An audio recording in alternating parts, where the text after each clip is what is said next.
everyone thinks it's good for air sealing, but You're all set, Randy? cracks. Oh, wait, this meeting started. Good morning, everyone. It's September 2nd at 9:05 a.m., and this is a meeting of the Downtown Facilities Special Committee.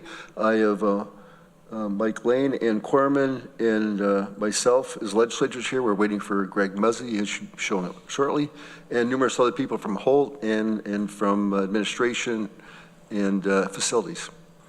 Meeting's called to order. Is Dan coming? Do we know?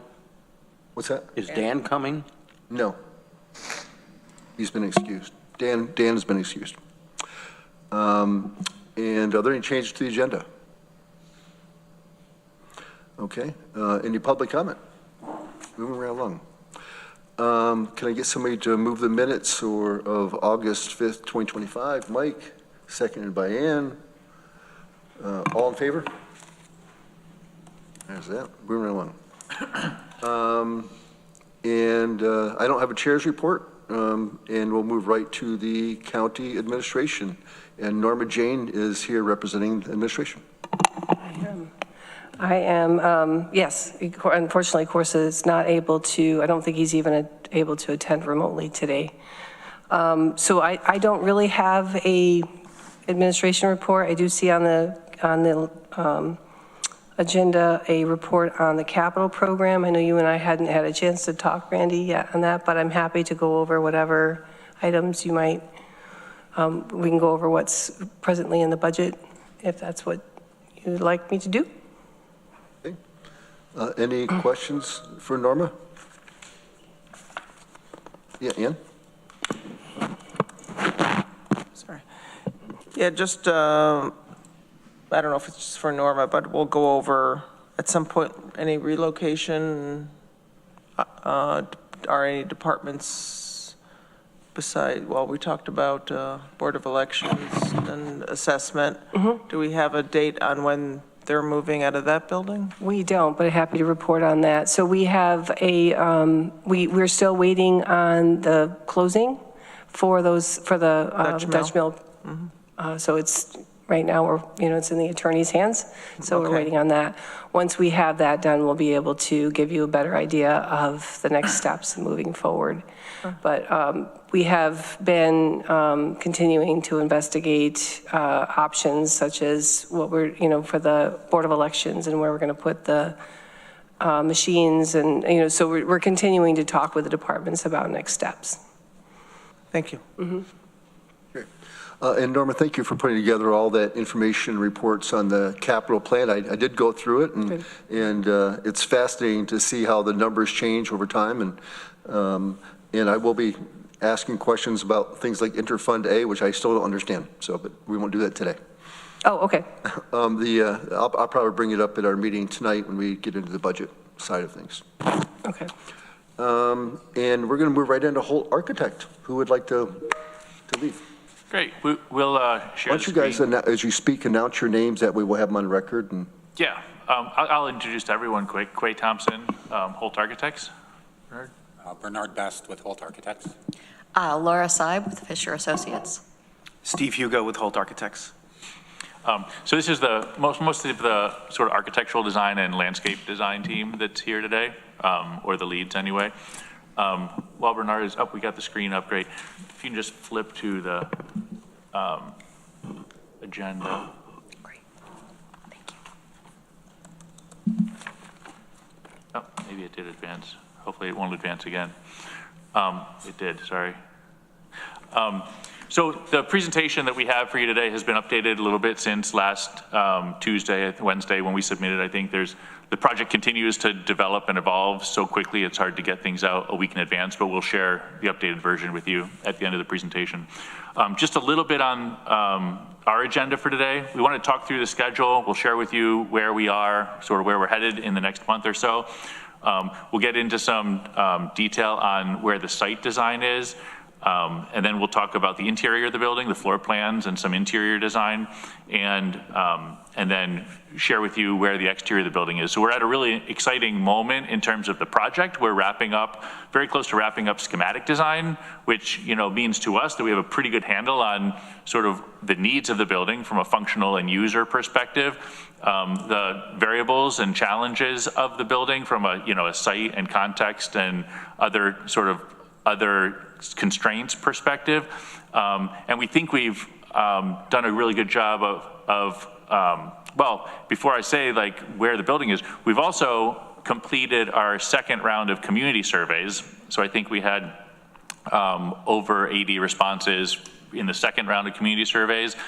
We facilitated a legislature-only survey. I think we had 11 or 12 of 14 out of 14 responses from the legislature. So we have all of that data that has informed, the development of the project. And then there was also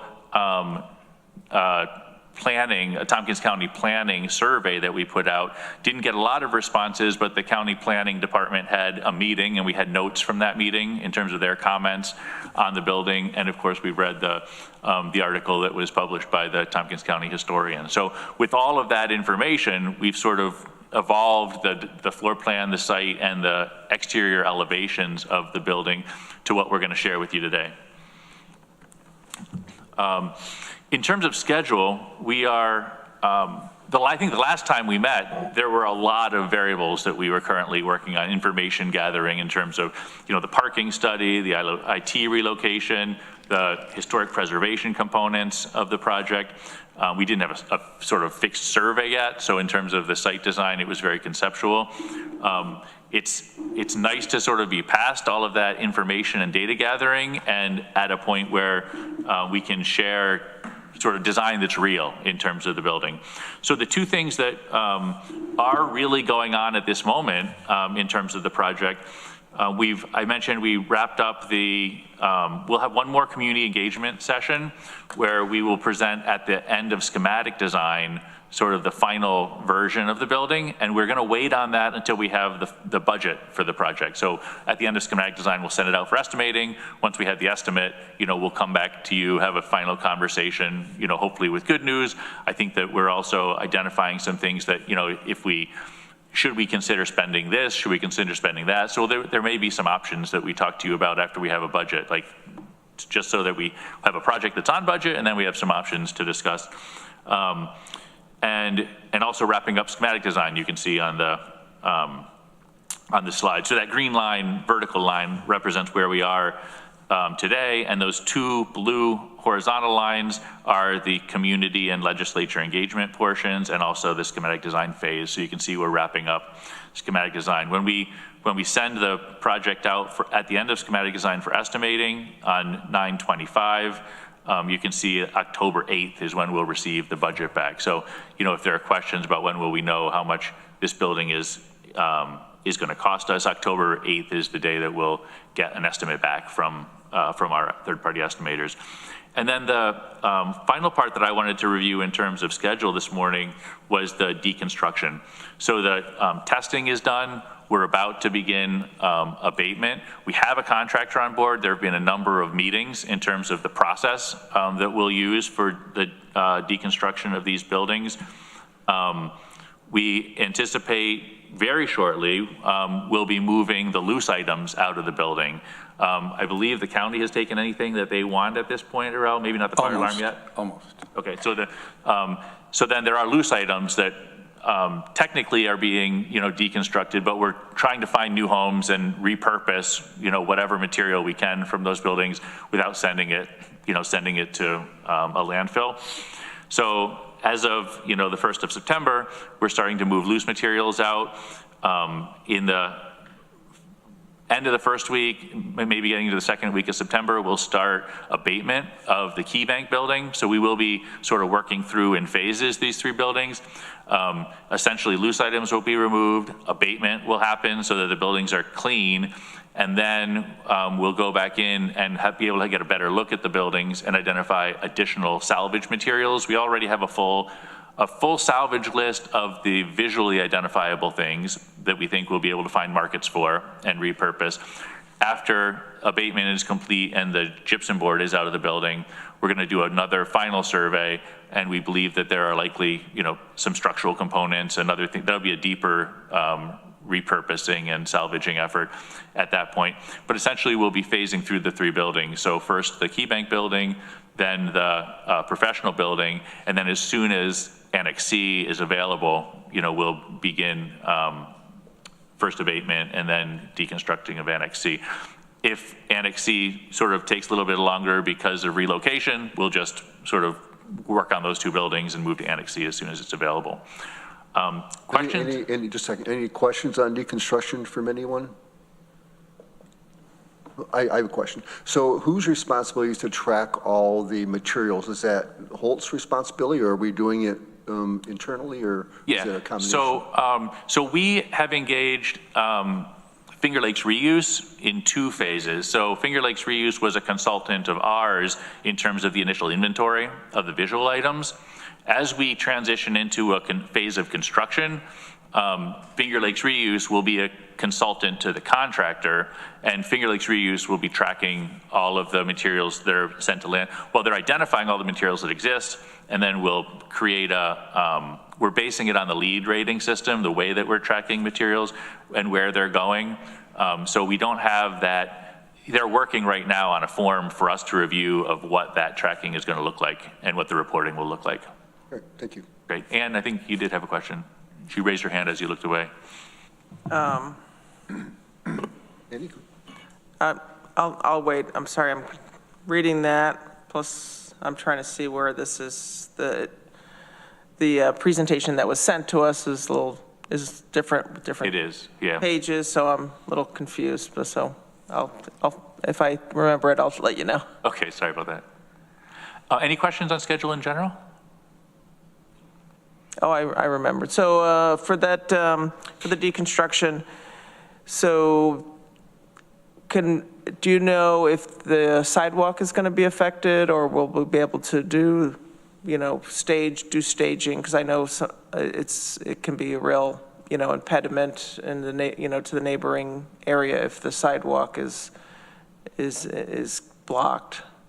Yeah, I don't think we anticipate the sidewalk being blocked, and we're trying to maintain as much parking as we can throughout the process. Is that your understanding also? I think so the contractor will really be responsible for the staging of those projects. Our drawings will show sort of a concept of, we anticipate some type of construction fencing during the process of, actually taking the buildings down when they come. But our goal would be that the sidewalks would not be protected from that deconstruction. If it is, could we just make sure that we are letting the public know as soon as possible? I'd hate to, because I know that's an issue too, is if people don't know and then all of a sudden something's blocked or something like that. So if it is, at least if we could let if it's absolutely necessary, if we could let, the community know. That sidewalks will be offline for a period of time, you're saying? Right. Yeah. Yeah, and we've, in our discussions with the contractors, we mentioned that as well. So if they do have to close the sidewalks, they have to work with the city to get permits to do that. They have to reroute pedestrian traffic across the street. So there's a plan for that if they need to do that. We haven't received yet their plan for the deconstruction. They've received all the drawings from us. So if that happens, we will notify, through Siren. You can also notify for the public about those types of things. We can work with Monique also to get the word out if we have to close the sidewalks. Okay, thank you. Mm-hmm. Yeah, I could see there being the need briefly to close the sidewalks just during the deconstruction because the buildings sit so close to the sidewalks. Right. But hopefully that would be a very brief and minimal disturbance. Right. When do you anticipate doing actual building deconstruction? I mean, later this winter or in the spring, or when are you thinking they're actually start to remove some buildings? I anticipate it would be this winter sometime, but and again, it will probably be in phases, first Key Bank, then professional building. But we're letting a lot of that up to the contractor because we're trying to work with the contractor to get the most cost-effective solution to how we deconstruct the building. If we could prescribe a schedule and say this is when we want it done, but to balance the amount of the material that we can find markets for and repurpose in a deconstruction effort and the cost, the schedule was the variable that the contractor said would be most beneficial for them to make everything happen most beneficially for the county. Thank you. Other questions on schedule? No, we're good. Great. We'll talk about some of the comments that we received, some of the earlier site options, some comments we received, and sort of the direction that we're heading from. Again, this is everything that we're doing is sort of a combination of community comments we received, legislature comments we received, planning notes that we saw, and design development that we've made internally. Laura. Great.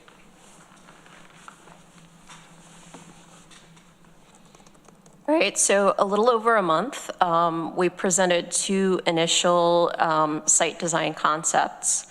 Those designs sought to not only frame and provide access to the building, but to enhance the public space amenities of the area, enhance connectivity within the block, and provide additional tree canopy and ecological benefit to the downtown area. So both concepts had a deep setback and provided 2 plazas, one entry plaza to the main entry of the building, and one in the space between the new building and the Boardman House. So I'm going to go over the feedback that we received. We received some really helpful feedback for both concepts, and then show you where we landed in terms of incorporating that feedback as well as some other factors. So the first concept featured a curvilinear design that was inspired by the local hydrology. It also featured monumental stairs that sort of wrapped the corner. Can I get that mouse over here so I can point to things? All right, so it featured monumental stairs that wrapped the corner of Buffalo and Tioga Streets. And the plaza between the Boardman House and the new building was broken up by a central island. In addition, all of the planters and the planted areas featured raised edges that had built-in seating. So we received mostly positive feedback for this design, both for the general aesthetic as well as most of the features. Some areas of concern were that the monumental stairs would potentially be difficult to maintain, and also would preference the able-bodied over those who might need ramps or sloped walkways. Let me just mention quickly while there's a pause.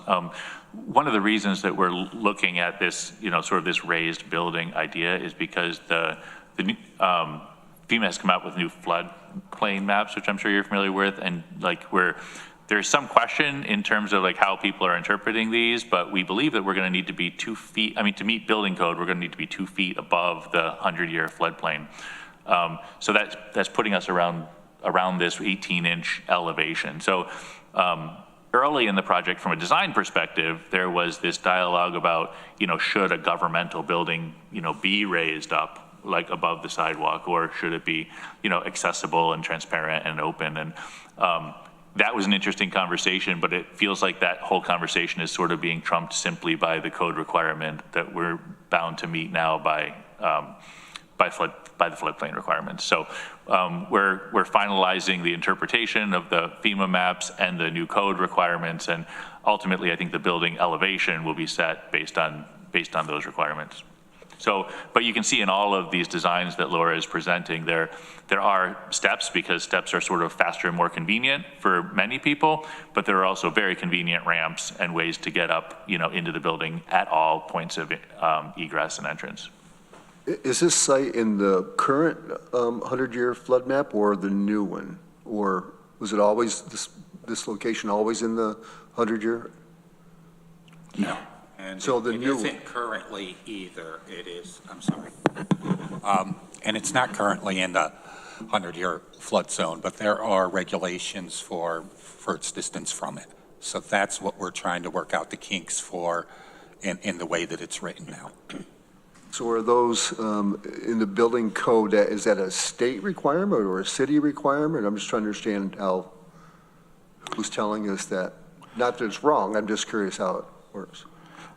Yeah, I think planning knows this better, but the city, they have a flood administrator, which is Lisa Nichols, and so that impacts any project, whether it's a county-owned building, and so they would have to make sure that we meet that requirement. So it's not necessarily a building code, but it is a requirement prior to obtaining a building code. We have to make sure that we get the approval by the flood administrator before we can obtain a building code. That's what's going on with the Code Blue site that we've been working on and talking about. Okay. If you're in the 100-year floodplain, you would be required to, by code, by New York State code, to be out of the 100-year floodplain. But a lot of entities are also considering if they're in the 500-year floodplain, they might want to design out of the 500-year floodplain. But there is a code requirement for the 100-year, which we're not. What you're saying is we're not in the 100-year floodplain. Correct. Yeah, Mike? Good point, Steve. And people need to remember, being in a 100-year floodplain simply means there's 1% chance every year you're going to have a giant flood. And 500, there's what, 0.5% every year. It's not that it's likely to happen every 500 years. You can have two or three 100-year floods in the same year. Right. Katie, would you like to comment on that? Or?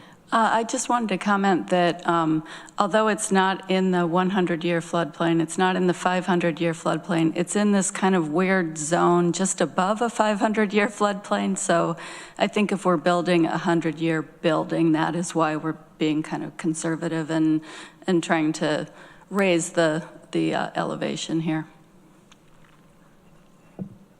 Yeah, and I think we've all seen in the news recently the floods that have happened that have been even beyond the 100-year floodplain. So being conservative in our building feels like a responsible thing to do in this case. Thank you.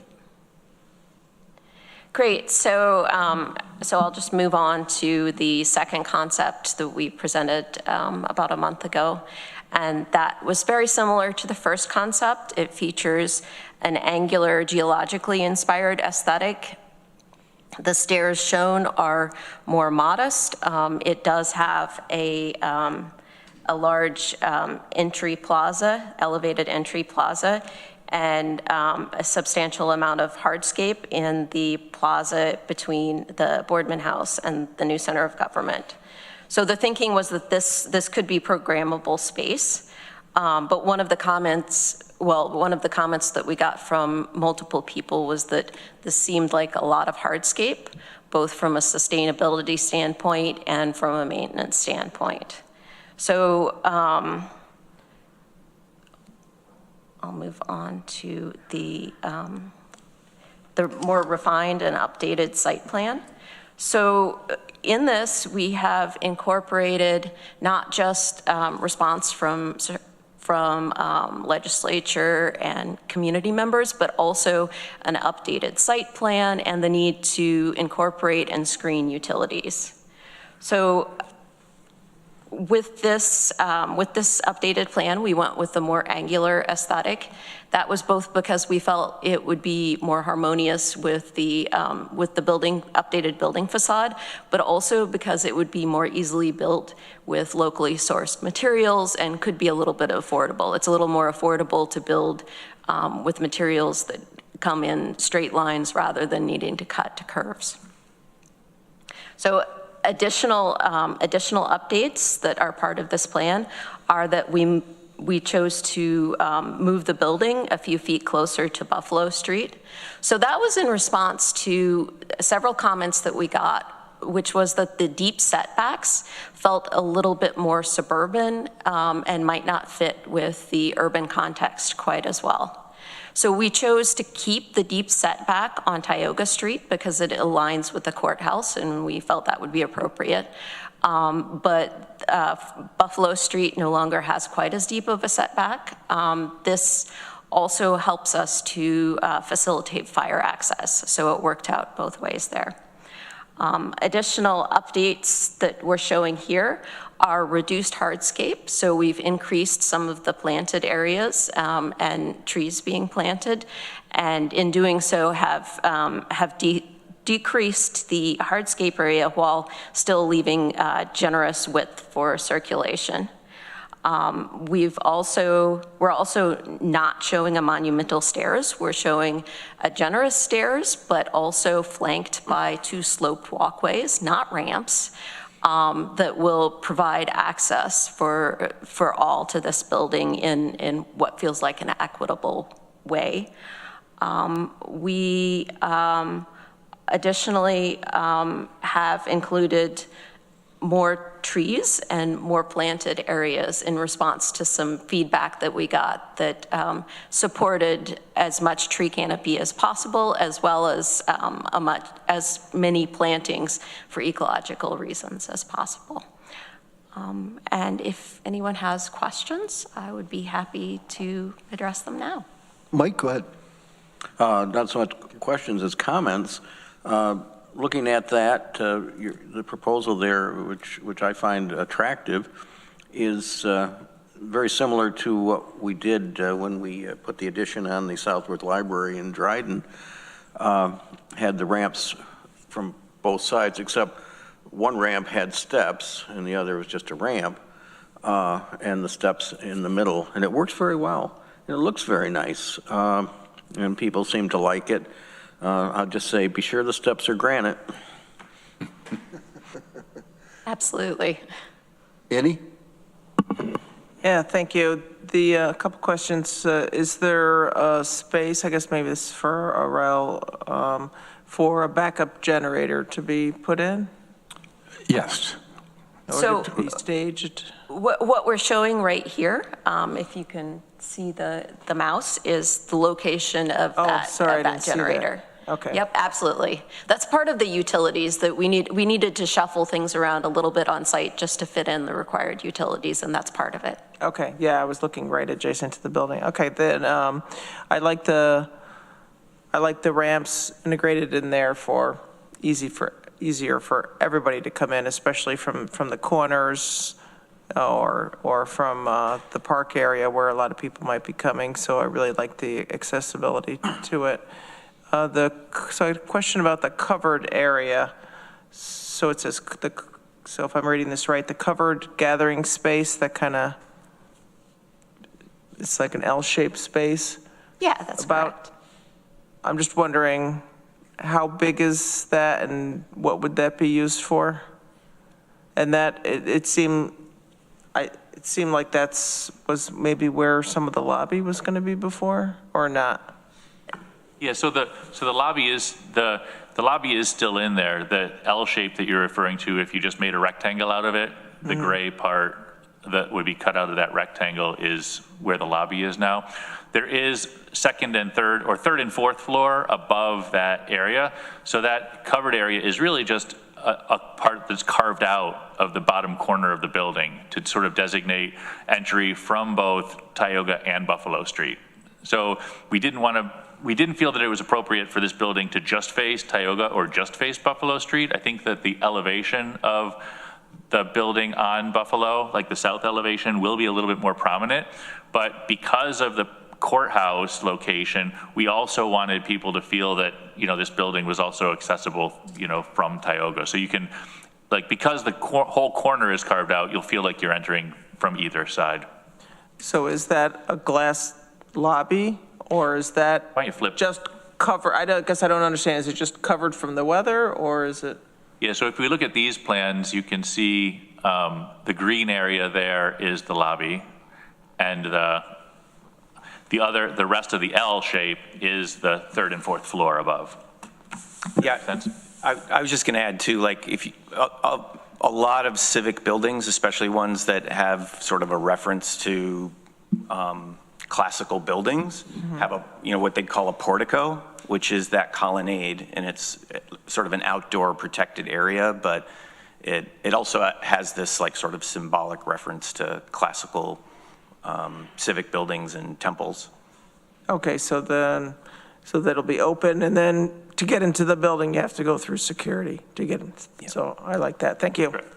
Yeah, we'll actually have a vestibule there, obviously, but when the building is initially built, we'll have there is a security and possibly wanding, but we're also designing for a full, metal detector security like you have at the courthouse right now. That won't be installed on day one, but in the event that it needs to be, you want to upgrade that security later, we're planning, the building with that infrastructure and utility to make that change if necessary. Thank you. Hey, Greg, go ahead. With the porous pavers, is that for groundwater control? Is it serve a purpose for the plantings? Is it easily maintained? Is it something that every year Wells guys are going to be out there scraping in between the pavers and resanding and those kind of things? Or what do we envision that to sort of be? So properly installed, the maintenance is not too terrible for porous pavers, and it is for all of the things that you were mentioning. So it helps with stormwater control, it helps to keep the plantings watered, and it also helps with heat island effect. So all of the above. And if they're not properly installed, there can be maintenance issues, but most maintenance issues occurred just because the initial installation wasn't correct. Okay. Yeah, I really like, I like the other ones too. I think you guys kind of hit it well with the landscape and all the options, but I think this is a nice combination based on the feedback that you got, so well done. Great. Have you had any communication with the owners of the Boardman House? And their thoughts on this at all, or are there any, and I'm not sure how close our property comes to their side of their building there or not. Do we want to inform them, or just going to go ahead and do it, or, I mean? We have not, at least not for a few years. I mean, as you may know, the existing building C is right up against, it's probably 8 feet away, which has caused problems to our building over the years. This is probably 30 to 40 feet away. I mean, I don't think it would hurt. I'm not sure who the owner is, if it's still Chesky or not. I don't know. It was, I think it's an at least 5 LLC years. of some sort, but who knows? Yeah. I don't think it'd hurt just to share what we're planning on doing. So part of the updates that we made were in response to the survey that we received, which showed portions. So for example, their cellar access and a shed are actually over the property line. Yes. My assumption is those are grandfathered in, so it's something we'll need to work around. But yeah, it's definitely potentially a coordination issue. Yeah. Actually, years ago, their gas to our building went through their building. We didn't know it till we lost gas. Gosh, it's been 10, 15 years. And ISEG traced it. It went through Boardman under the cellar into our building, which we had to change immediately. So we actually brought new service from the street to our building. So how far away is this proposed building away from Boardman House? Did you say 30 feet? 30 to 40. It seems like a lot to me, but maybe not. Mike? Absolutely. As a good neighbor, we should be talking with the owner over there. When I remember when we were talking about the possible concepts for the redevelopment of the old library site, the neighbor, we brought into that person, and they had a lot of concerns about what was going to happen because they're, I think they were running a bed and breakfast there, as I recall. Yeah. So that was important that we did it. And Boardman House, they raised some issues when we were talking about this very early on. And I just think that I can't imagine they wouldn't be happy with what we're talking about, but we need to advise them. Greg, did you have a comment? Or? Yeah, one last question. Along, or I guess 2 comments. Along Buffalo Street, are those planting islands on the sidewalk? Am I reading this So those are existing planting islands that are between the curb and the sidewalk. Do we have any input on those if we're going to build this beautiful new building and then we're going to have kind of ratty looking city-maintained islands right out front? I think we could probably propose something and they would go along with us. Because I just think it'd be a real miss if we're like, ta-da, and then it's like, oh, and look, right here in front. Yeah. So hopefully that can be incorporated into the landscape plan. Especially if we're paying for the improvement, right? Right. Of course, yeah. Either way, we'll pay for it, I'm sure. I would love to see the Tioga Street side, and I'd love to see the building when we get further down from the corner. And not sure how your software models that, but I think that would be important, because just seeing the one facade, but kind of seeing it from a diagonal view across the corner would be also helpful. Yep. You'll see 2 elevations today, and we're developing it 3-dimensionally. Thank you. Back to the Boardman, I think it's a great idea, Arel, to like connect with them, but throughout the design, we've been talking about how we celebrate the Boardman House and its history and its beauty and its scale in the context of like this little gem house that sits in a park. So I agree with Mike. I believe that we have been on the right track from the beginning, and I think they'll be excited to sort of see what we're proposing. We've been talking about giving the Boardman House space to breathe. Right. So we're perceiving this. I mean, it's possible that that new little sort of hardscape plaza between could be Boardman Plaza or something. Thank you. Take it away. I had one more question. Oh, I'm sorry. Maybe this is covered in other ones. The bike racks in the back corner, so they won't, that'll be just a covered area. They won't be in any way secured, besides people just locking up their bikes, because I know we've had a lot of issues. So I'd like us to think about that. I'd prefer it if we could somehow, that people, especially staff, be able to secure their bikes better than just being covered. I mean, in the back of the building too, where, it's not as much traffic, but right here, we've had numerous bikes stolen right in the bike rack is right at our legislature entryway, and people steal them in broad daylight. So I don't know if that's we'll something we also can have look at. cameras at these locations. So if someone does We have steal, cameras out there, and Right. you're not catching them? No. no. Oh, wow. Yeah. Sneaky guys. So, yeah, we'll look at that. We've received comments regarding that, so it's something that we'll continue to discuss as we discuss site improvements around the building. Yeah, I think our thinking, and once again, we're still finessing these plans, so we really appreciate the feedback. One of the reasons we're showing them so close to the building and in the front, you have a lot of surveillance that will be happening from the street as well as from the interior of the building itself, just sort of natural surveillance. More But out front. definitely Those we up front. appreciate the feedback there, and we'll consider that moving forward.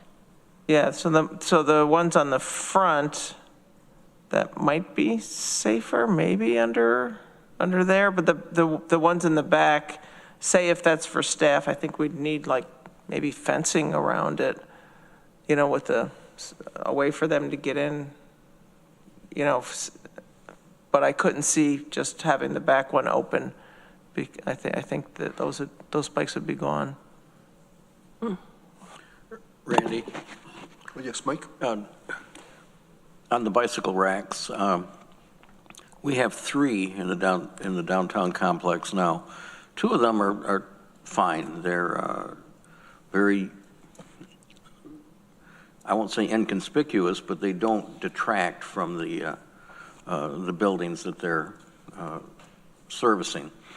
The one for this building, unfortunately, detracts tremendously because it's set up right in front of the tower, and it breaks the window and other things. It was put there because of the not wanting to lose a parking space, frankly.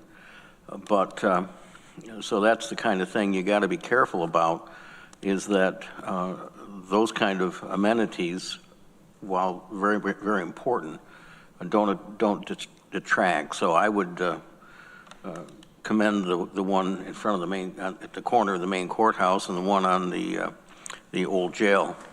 Both are perfectly fine, but the one here is a difficulty. Greg? Well, we're on the bike rack topic. I guess I'll jump in. Now noticing them on the sort of front porch of the building, I don't love that concept personally, because we don't have such a grand, there's kind of I'll call it a choke point or narrowing of the entrance. So as people are coming in and out of the building and you're dealing with people with bikes and those kind of things, it just seems like you've got to take them kind of almost to the front door and then turn left and put them somewhere else. So I personally like the fact that they're tucked back, and then when you mentioned, I realized what those other hash marks were also. Personally, I would prefer to see the front porch kind of clean, and have the bikes, I don't want to say hidden, but similar to cars, right? We don't have parking spaces right up front. So that would just be a personal preference of mine. But again, I also don't bike, so I understand the appeal for that. I agree with that, by the way. All right, well, as we'll sort of transition to the floor plans and interior of the building, when we were talking about schedule, I neglected to mention that we spent all of last week meeting with each individual department and user to sort of get their feedback on floor plans. If you remember earlier versions of the floor plans, we were showing a lot of public space. We will share some of the space inside the departments now that it's been reviewed, with those departments and those users. But those meetings went better than expected. Like, there are always surprises that we hear, as we continue to drill in deeper with relative to department functional needs. But I feel generally we're in great shape in terms of how the building is working interior. And I'll let Bernard speak to that in detail. I'm going to back up just a little bit to talk about the security in a little more detail. So we had our consultant, Holt, and the county safety and security team got together to work through the different possible levels of security. That's an ongoing process. We got a great first run, and we're reflecting that here in these drawings. So basically, we set it up at 3 different levels. So if you look at the green areas on the floor plan, that is where you come through security and public has direct access once they've passed the security. The blue areas represent you would need an additional key fob for employees or be escorted into that area. So they wouldn't have direct access to that. And then if you look at the bottom right, the 4th floor plan, that one would all be key fobbed in the elevator, so the employees would have to swipe to get to the 4th floor at all. So the only way public goes up there is if they're escorted directly by an employee. We also have, on the 1st floor, there is a security office and a small breakout space that if there is an issue or concern, that they have access to take them into there and talk to them directly and give them privacy with their concerns. So again, security comes through here. Once it's inside, the green areas are available.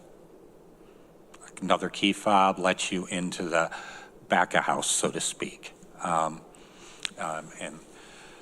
so this also corresponds with the way the building is set up. Both the green and the blue are considered shared spaces, whether they're public or back of the house. And this is what we're calling the core. It basically has the main lobby, which has a lot of different functions going on in there. We have a computer station if somebody has to work with someone to help them learn how to get through the system and where to find stuff, or if somebody works independently to do the records there, they have access to computers. We have a lounge area for sitting and waiting, and also for queuing at the county clerk could carry out into that. At the top, we have these two nodes. You'll look at the far right in the middle. That is a public node. So that is, again, if the public come into the building and they're going to be meeting with somebody upstairs, they could wait there and someone could come down and escort them. They could also do paperwork, and right near the one-stop, this is the one-stop section, they could sit there so they could get help if they needed it. On the left side, there is another node. I'll go into these in a little more detail as we go through this, but this here is like a collaboration node for each floor. So they are consistent on all levels. Bernard, could I just add a note?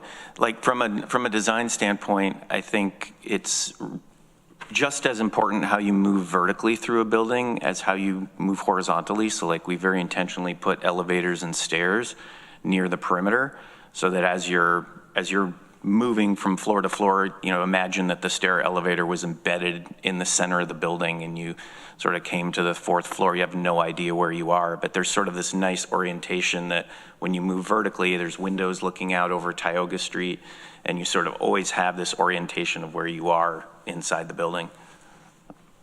Yeah, and it was important for us to connect those nodes. Not with long corridors and hallways, you know what I mean? The idea there was to make it usable space. So it's a space that they're living in and using as opposed to just going from point A to point B. So if you'll look, you do come through here. First floor has mail, and then all the floors have a small copy area, the toilet facilities, in a small kitchenette for that floor to use. Conference rooms will all be connected off that. Small little areas where we could put a small niche in there to gain some soft seating right outside of department offices. And then, as I said, this collaboration space at the west side can be used for an employee that just doesn't want to be in the office and sits in softer seating for a moment. Or if you have a small group, you can sit there with them, or just impromptu meetings between departments to influence collaboration between the groups. And again, that happens on all 4 floors with the same pattern. And that corridor is really the only central circulation we have, from elevator and stair down that and back to the back stairs. I'll show you the floor plans. So Quay had mentioned we'd been meeting for all last week. We have one more meeting to get through all of the departments. We have that this afternoon. So what you're looking at here is prior to those meetings. It was our first blush working with the program and developing the layouts of this. And I'll just look at the first floor first. So this was the first layout. We will be doing updates based on the comments we got back. So know that these are about a week old. But the changes have been minimal, just ways to improve it. The departments have been terrific to work with and could see the big picture here. So again, on the north side of the building, this one is currently broken up on the first floor for Veterans Affairs to the east and COFA center and west. The general concept is a bank of offices along the exterior wall with glass interior walls to help get some light in there, daylight, and from the ends getting daylight in also. And then these are open workstations, and again, these are preliminary ones, but to make sure that it was a good fit and circulation pattern. So you'll see that with COFA, a very large department, they would just lay out consistently through.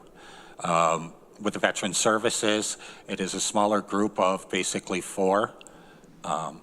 And then the gray areas, any of these that are this color gray, that is the future growth that's built in. So either department could grow into that as needed. So it's not programmed space as of today. And additionally, future spaces were built in for the expectation moving in. So this is above and beyond that for the growth. There's no basement in this building, correct? That is correct. Has anybody brought up concerns about storage at all? Yes, they have. We have talked through what storage people would need, and we do have a central storage on the third or fourth floor when we get there. I'll show you where that is.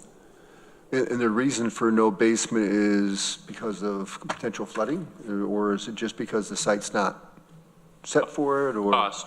Yeah. Cost?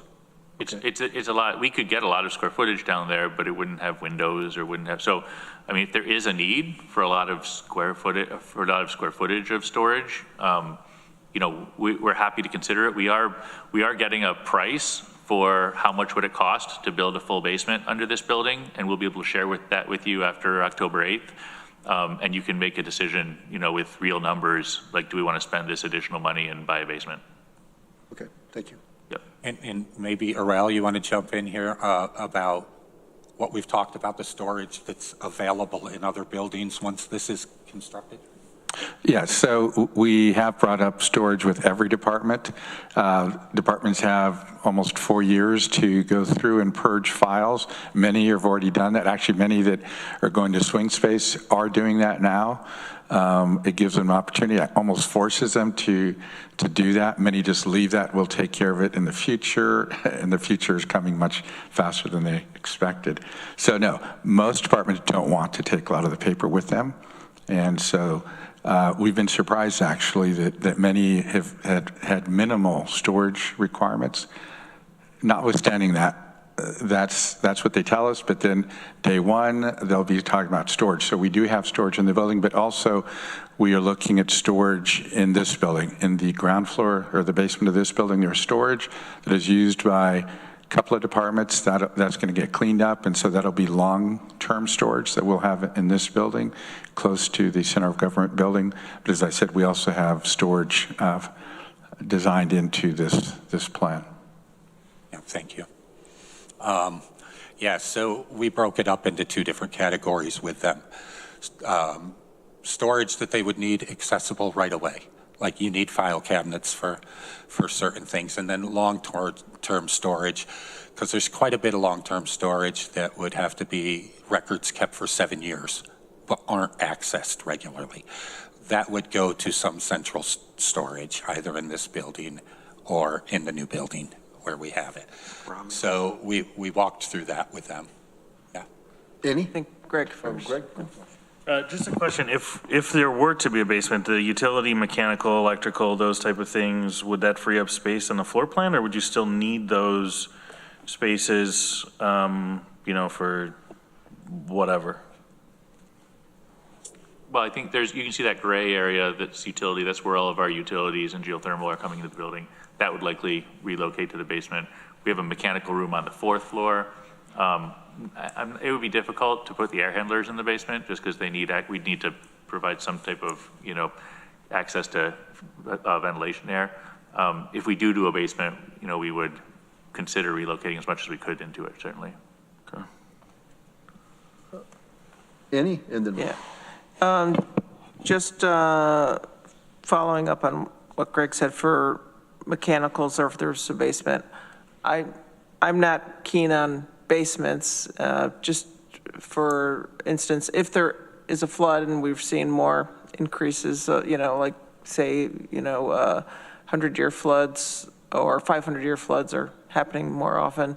And so if there was a flood, then if our mechanicals were down there, or even storage of sensitive things that we need to keep this, in an emergency like a flood, we need to keep the government building running. And so I would not want to put any mechanicals down there, because if there was a flood, then here is our center of government, and, you know, there's going to be devastation all over the city, if not outside of that I'd want to make sure that our building can run as, if at all possible. And then, so my 2 cents on that. And the bathrooms, I just wanted to ask, so I like that they're all single stalls, so are they going to be non-gendered? Is that correct? Yes, so they are. anybody could easily use them, and then it's, anyway, thank you for doing that. Yep. Mike? Well, I like basements. But, and I'll be interested to see how much extra it would cost to put one in. The other minor thing I noticed, you mentioned like a copy room. It seems to me that's kind of dated. Most of the departments have their own copiers, and now even more, they have scanners and printers. So do we think that a central copier where people have got to walk from multiple departments to a copy station is something that we want to do? Yeah, so we've talked with every department about this and how it would function. And we do have 2 departments left in the building with a level of need. One, the district's attorney's office with the documents there right off the grand jury room that would have a small copy workroom. And assessment because they do have a counter in front of them and people there, steady coming through that. So they would have at least one copier there also. The rest of the departments, the feedback was positive with the shared copy. And we talked about the technology of what that would be. So if you printed something and sent it to the copier, you would go out and punch in your code and it would print your documents. So they wouldn't be all setting on the copier and accessible for other people to see. We've talked to IT about this. And so this central one basically has 2 copiers. And this is a little workspace there. And these are multi-use. They're not just a copier. They're copier, printer, scanners. But some of them talked about when they do their brochures and have to schedule a half a day to do brochures, that there's layout space, there's workspace here. The other copier is still right off the circulation, so other people could be using that.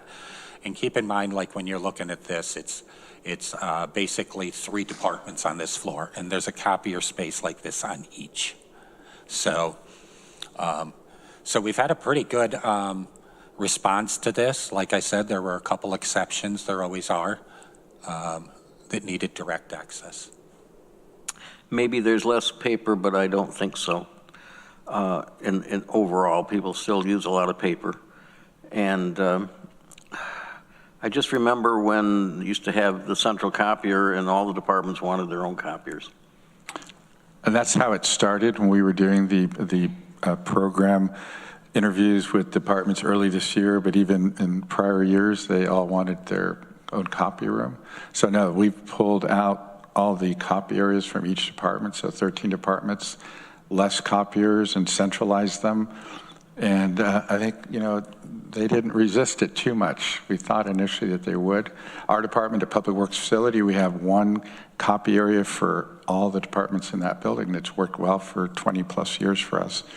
We're walking a little more, so we're getting the steps there. No, I think this will work well. And typically when you have copy rooms, you also have special ventilation requirements because you want to exhaust any toners and those particulates. So we encourage to move those out of the department areas into more central areas where you can have the exhaust right above them. From a design perspective, Mike, we're thinking about the area that is shown in green here. It's not public area, it's back of house area. So public can't get there without being escorted by an employee. And that area in green is like, each department will feel like it is their area.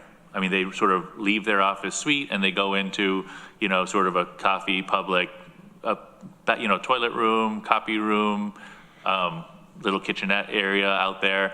So it's not going to feel like it's going to feel like it's a bit shared with the other departments on the floor, but it's also going to feel like it's a sort of a little bit more public area of your department. So it is really not that far from any of them. And it, like, as Bernard mentioned, it was well received when we reviewed it with them. Okay. Yeah, I think one of the advantages they found is we're pulling supplies and stuff out into that area and cabinets also, which means each department won't have to keep ordering their own paper. It would go in and be part of the central services, the idea of this whole combined building. Norma, did you have a question or comment? I don't know. I just wanted to, so I've been in most of the meetings with the departments, and one of the things that the theme, I've got a full document full of items that we really are going to have an operations meeting. We have to have a full discussion about operations. So this is what we're talking about right now. We should be talking about the building, but we definitely have the copier, how to schedule conference rooms, who gets preferences over conference rooms, how the copier works, who's going to order the supplies. There's a lot more to this building than just building the building. So we have a full, we're going to be pulling together a team of departments to really talk about the operations of this building as well as the building itself. Just thought, I wanted to just add that in. Yes, Greg? I like the concept of back of house space as collaboration space, right? Where you're essentially pulling people out of their office space, and there's a chance to, you know, run into somebody from another department or to interact and to have that opportunity. I also think Norma's dead on with, you know, operations plans. You know, when you mentioned, you know, shared supplies, I'm thinking, okay, well, whose budget's that going to fall in, and how are we going to account for that? And well, what if they use more paper than we use, and we get allocated more paper than, you know, we didn't use? So I can just imagine the operation questions that go into this, but I'm glad we've got the team thinking about that. And also from a copy contract standpoint, do we own or do we contract our copy machines? ITS leases the copiers, from what I understand. Yeah, so from a cost standpoint, less copy machines is less contracts, so I'm all for that. One thing would be helpful for me is for each one of these areas, you know, whether it's the assessment or county clerk, is how many employees are currently going to be in this facility, what their plan is, you know, over the next 5 years to expand or contract. So how many people, how much square footage the proposed space is for them, in some kind of spreadsheet, just to show really basically the average square footage per person is X, that type of thing. Yeah, so that was our first stage in programming. I believe we shared it before, but I'm happy to send that out again to you. Okay. Yeah. We, I think our presentation, last Monday, we gave a presentation to all of the users together before we met with the individual departments. I think that matrix was in that presentation, wasn't it? But essentially, all of the spaces that are identified as a department in color includes the current employees that are sitting at desks. It includes the employees that aren't, the positions that have been approved from a budgeting perspective but aren't filled yet. And it includes positions that are anticipated growth before the building's opened. So there is growth already built into, like, you know, COFA in the yellow. All of that is yellow. That gray then is right now identified as future.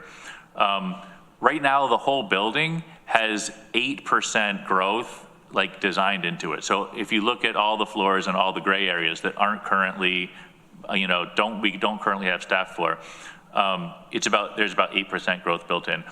When we get the estimate, we're going to include a sort of a line item to get an estimate on if we made this building another 10 feet bigger. So essentially, like, we grew the building 10 feet in the east-west axis, which would afford us, you know, another office on both sides and 2 more workstations on both sides, increasing the future capacity of the building to 20%, 21% growth.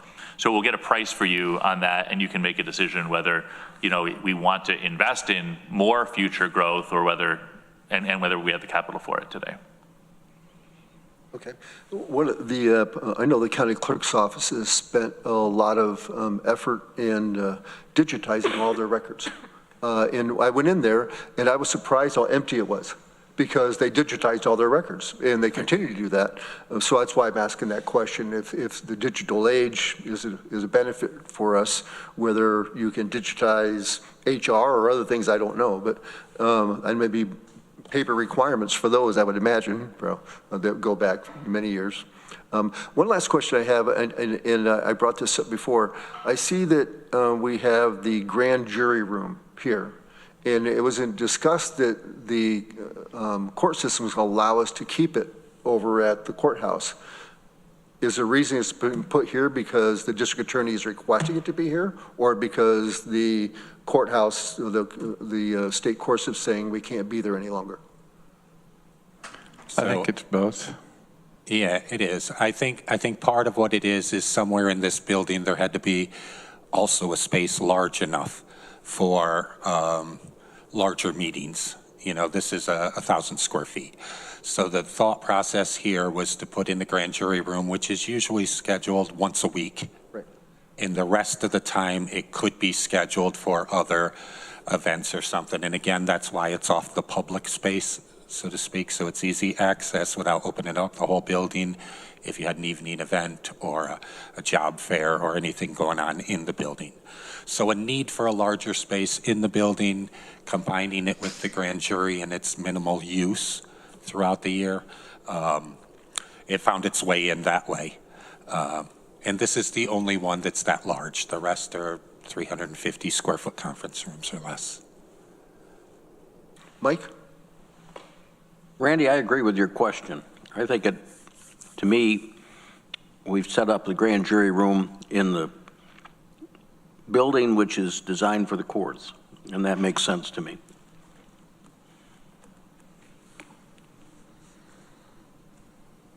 All right, let's move on. So I'll just quickly walk through each of the floors there, and then we'll go into a little detail about that Sheridan circulation. So you're looking at the second floor with the grand jury. That also has the district attorney and assessment going on this floor. Very similar in the shared spaces. The district attorney had a workroom in there that would be for laying out exhibits that may stay in place for a while. So it's called a workroom instead of a conference because it's not as easily schedulable. They may need it to stay set up for like 7 to 10 days or something. And you'll see that the concept carries again with the offices on the perimeter and workstations down the middle. The assessment itself in that area, we are revising that to be much more similar. Originally, our understanding was we needed these walls to separate some people, but after our conversations, that would open up a little bit more also, and they would go away.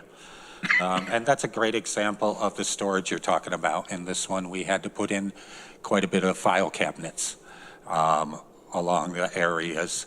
It also has a counter for a lot more transactions that do have to happen here and can't roll into the one-stop shop as much.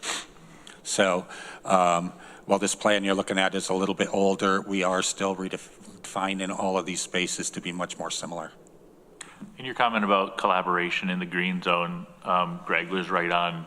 You'll see that there aren't a lot of conference rooms in these individual department suites, but they go out into the green zone where the conference room and the shared conference spaces for each department.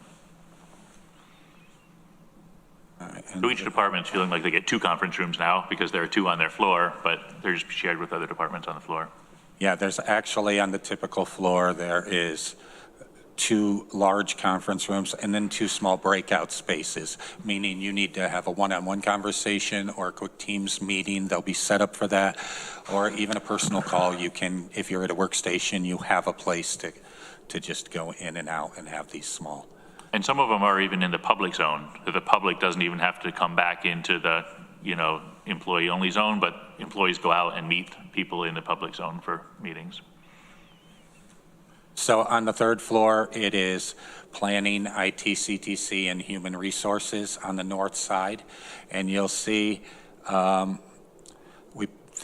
there is no actual wall dividing these different programs.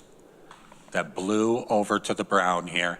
So this really is just continuous offices and workstations, which keeps the flexibility of the building for the future very clear. They can grow, they can ebb and flow back and forth as needed as staff adjusts. Again, gray is the future, the non-scheduled future. If we shift down to the south side of that, we have county administration, human rights, and finance. And again, no separating walls.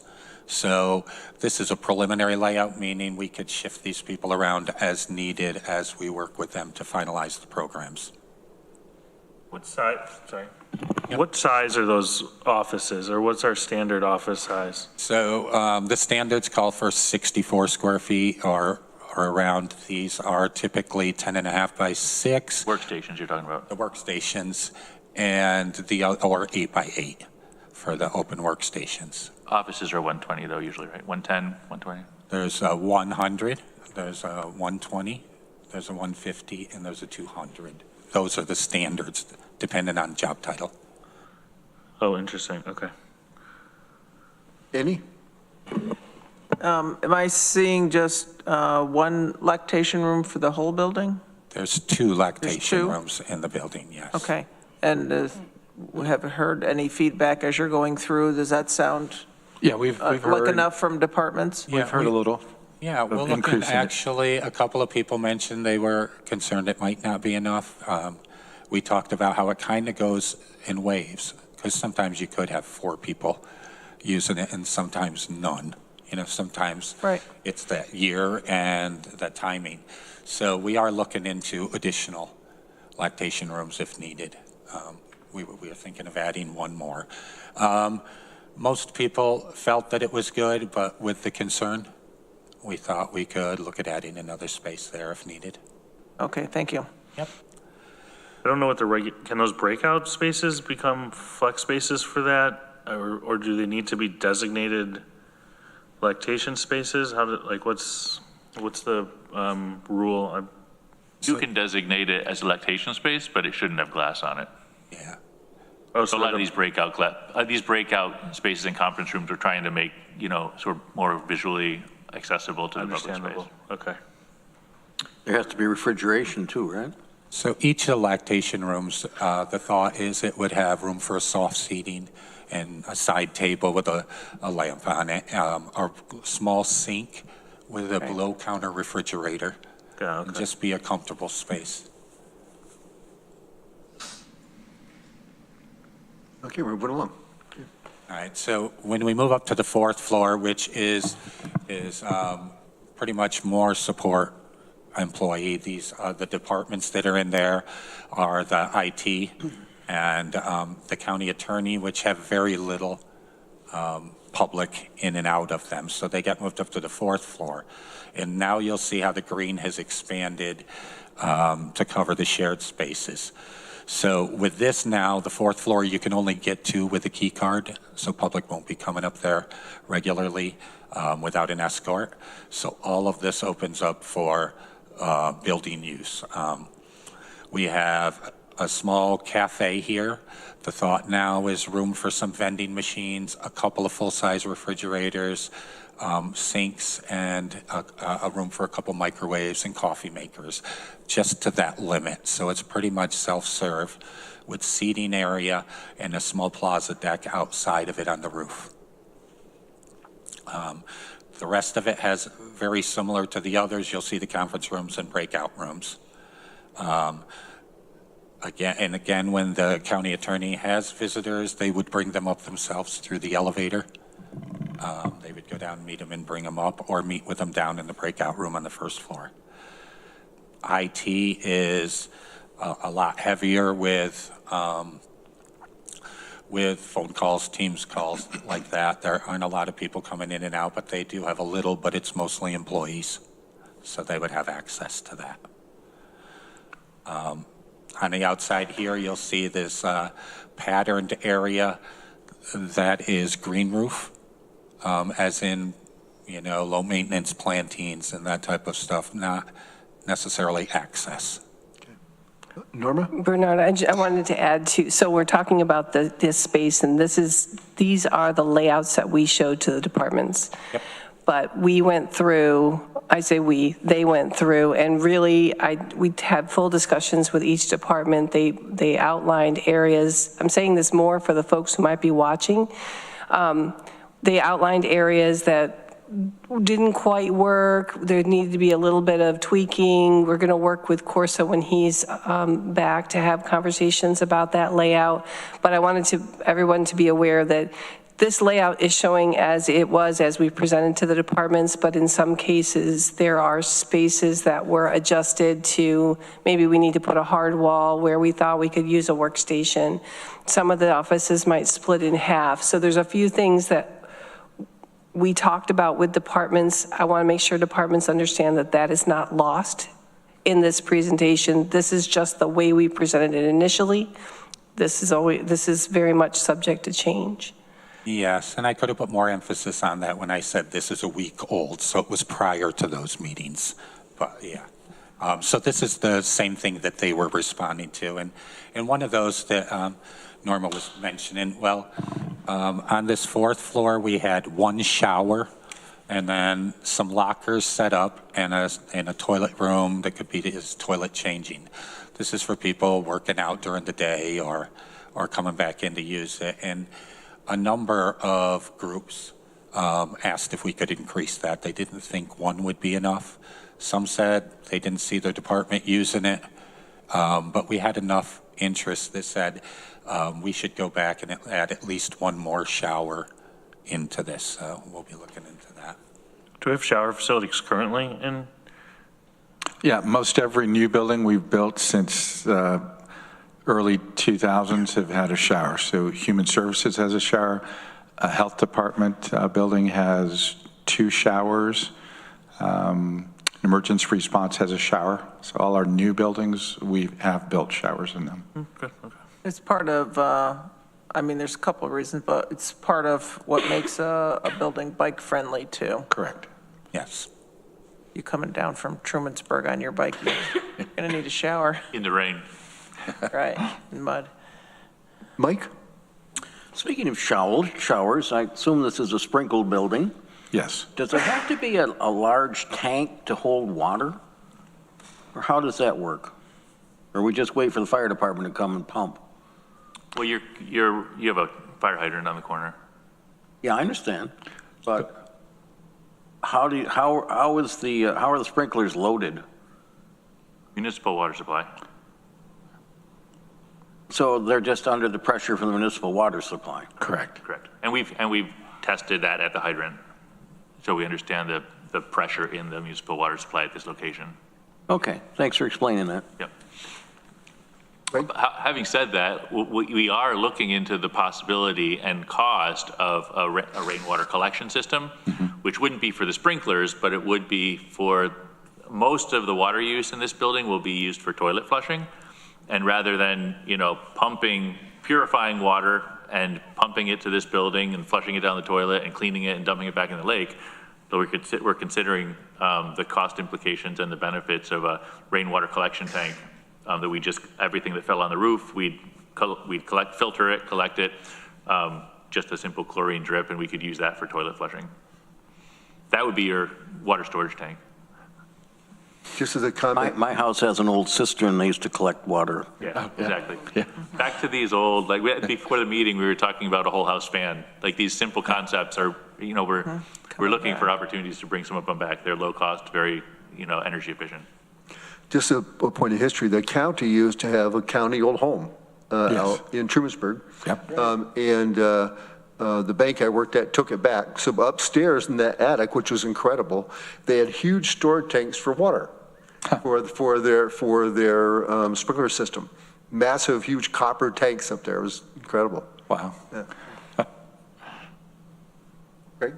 I just wonder, human rights seems a little buried to me.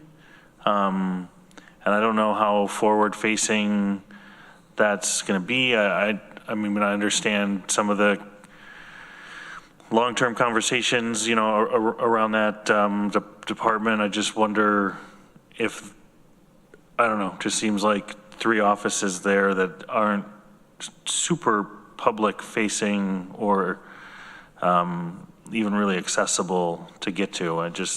Would we maintain a human rights office somewhere else that had public access like we currently have, or in a different iteration? I'm just wondering what the thought process is.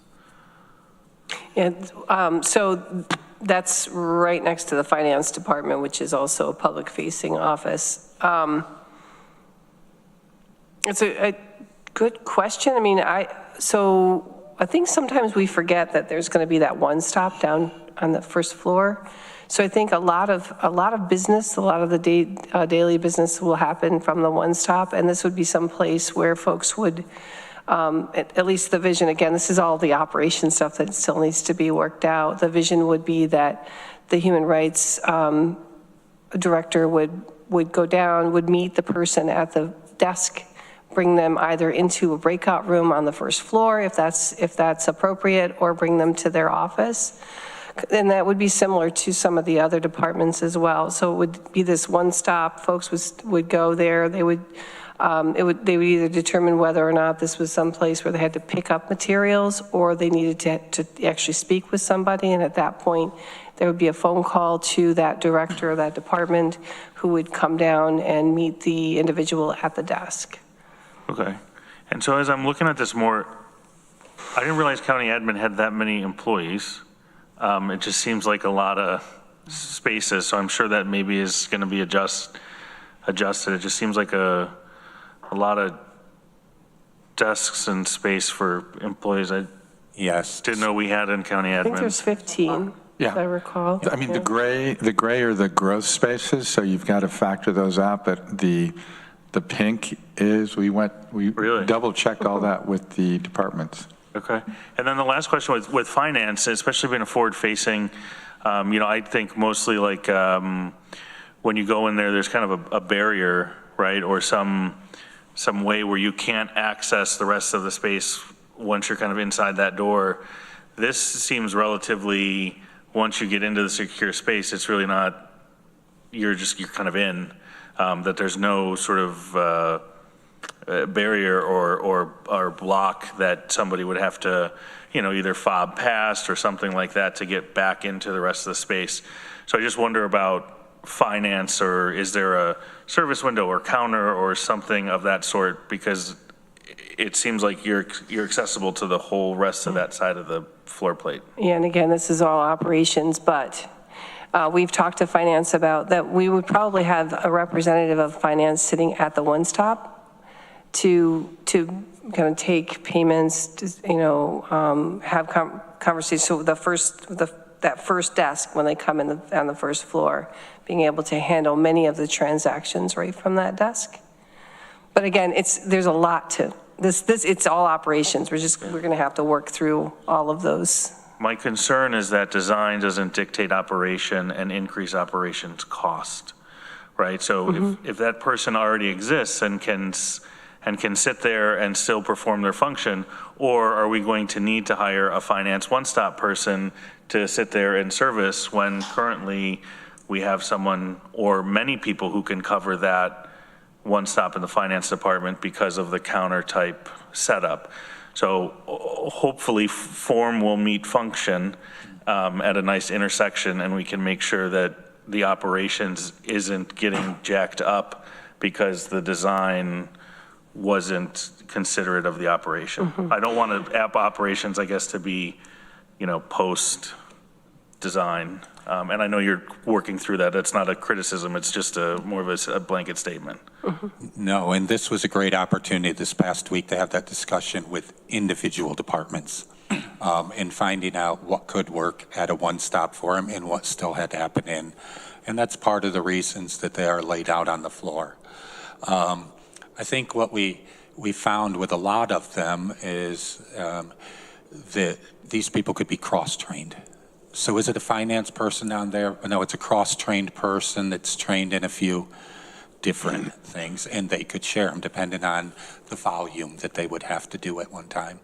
Sure. A lot of these issues aren't really difficult to cross-train on because a lot of them can even happen on the website individually without coming in. And I think it's important. We've been working a lot, it's important to us to sort of work with county administration to understand what the operational goal is and then design architecture around that. And we've been having a lot of conversations with, Corsa and Norma about not only do we need you keeping up with us, but we need you a little bit ahead of us. So where architecture is responding to how the county wants to run operationally. And if you just think back to the big concept of the building, a center of government, as many of the operations that we can move down to that one stop location, if you can just flip to the first floor plan, is that transactional counter that right now exists at every single department. So when we get the sort of residents thinking in a way like, oh, I don't need to go to finance, I don't need to go to assessment, I need to go to center government, because sometimes they don't even know what they need, but they go right to that one stop, and then and 80% of the things we're hoping get resolved there. And then sometimes you'll need to go upstairs. You might not even need to go back into that department suite, Greg, because maybe you need to go to the third floor, but the employee comes and meets you in one of those breakout spaces. So you don't even leave that sort of level 1 security area. Sure. They could invite them back into the level 2 security area of their office, but they're certainly hand in hand with them at that point. So I think we're trying to design this building around county operations and not ever put the county in a position where operations is responding to architecture. Right. I will say that you're very insightful, right? Because that was a big part of our conversation on would there be another counter here? I don't think that's resolved yet. On our first round, we talked about the options. They did start to look at what could move out of their office, and if someone could be buzzed up to the third floor and they could come out and meet them in a conference room, so it's more contained. They like the idea that security right there full-time at the front desk for some of the types of transactions, but we did not fully resolve that. We're still kind of carrying space for a counter until we resolve exactly how they'll function. Thank you. Katie, do you have a comment? I just wanted to highlight when the Planning Advisory Board met and discussed the proposal, they had representatives from facilities with IC and Cornell at the meeting, and they had a lot of great comments on this topic, on operations, particularly with facilities over the long term with the exterior plantings, all of the seat walls, and the I see the design has changed quite a bit, but I thought that was a great point as well, that someone's going to have to maintain all of these things and keep it safe. What are we doing for safety and security on the exterior of the building? So just wanted to kind of highlight that for people. When we looked at the comments of the number of people visiting this building, it seemed like the clerk's office must have been getting a lot more than that. People coming there. I know I go there for transactions, and so when I look at, I'm just going to use an example, not picking on the clerk's office. They're transactional based, right? And why are they only doing those types of transactions? Why couldn't they do all these transactions? Why couldn't they be receiving all this request? So operationally, I mean, and why isn't it designed that way so that, hey, these guys are cross-trained to do all these things because they're constantly there. I don't know why you have separate things. So and that's a silo thing. That's just the way the world is. But I think that we should be looking at this more as like when you come in, all these things can be done here. Yep. As opposed to, oh, that desk over there, oh, no, we got to take you back over here. It just seems to me the design should be much more, you come in and, here's where you go. And maybe even the access is a window, right? Like a drive-up window or a teller window, those types of things. So, yeah, I don't like the spread out of it. And I agree also on the Human Rights Office. It seems like there should be something a little more important and front-facing, literally front-facing, someplace. Thank you. Yeah, we'll have to look at that. Randy? Yep. Mike? Don't forget in human rights that they're often meeting with people about a pretty confidential matter initially. And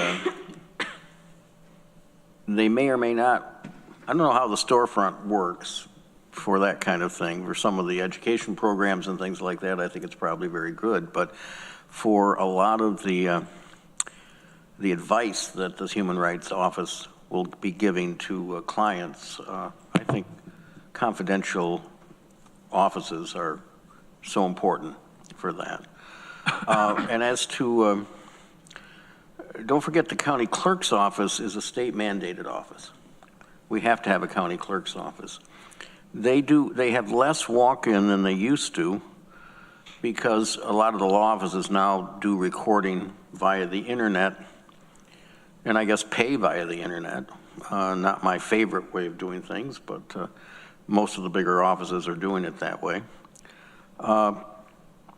And so I think that's why they have been able to reduce the filing or the numbers of people that come to the counter a lot. There's still a lot of passport work and a lot of civil matters that have to be taken care of at the clerk's office. But that's just one example of, I would think it'd be very difficult for a county clerk person to also have to be also be doing other things, because there's just so much review of documents that they have to look at whenever they come in before and reject them very often. So it's interesting. I can't really comment to that yet because that's our afternoon meeting, our last department. So what you're seeing is a shot we took at this, but this does keep the transaction counter with 5 spots in it. But again, we haven't sat down with that group yet. Yeah, I think there are 2 very relevant conversations that we're in the middle of right now that address what you're speaking about, Randy. One is the building sort of has 2 transaction-heavy moments, right? One is the one-stop, one is the county clerk. There's also conversation about what department or who manages the one-stop, right? And I think there's a concept that the clerk manages the one-stop because they're adjacent to it. They can have supervisors there pointing at it. But I think the administration is also thinking that they might manage the one-stop. So I think who manages the one-stop and why the building has 2 big, heavy transactional moments are both operational questions that we're sort of waiting to flush out as we continue to design the building. Thank you. All right, I am going to just give you some of the initial concept ideas that we had for some of this shared space. So first we'll take a look at the second floor, and we'll look at this collaboration node on the west side. This is the one that needs key access into it. So it is the private side, so to speak.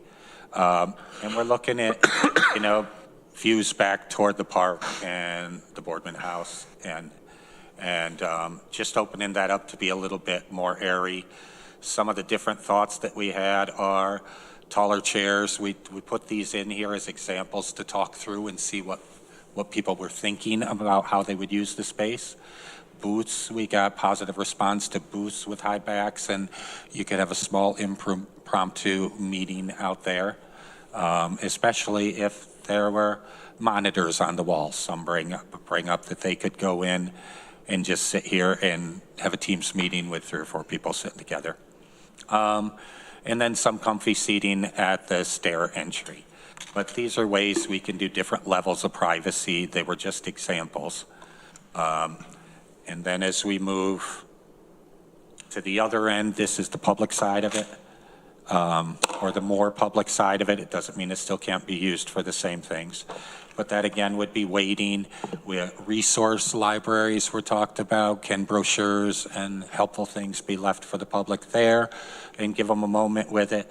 All of this is within view of the one-stop, so they're directly out there. Nobody is... it's not heavily private, it's quite public. And then different levels of how we would set that up that would help people get the most out of it. So. I love the glass stairwell. Thank you. Maybe we could have a glass elevator. I'll tell you the story of that one in the main courthouse sometime. But if I could, Randy, thinking, you mentioned the comfortable seating and things.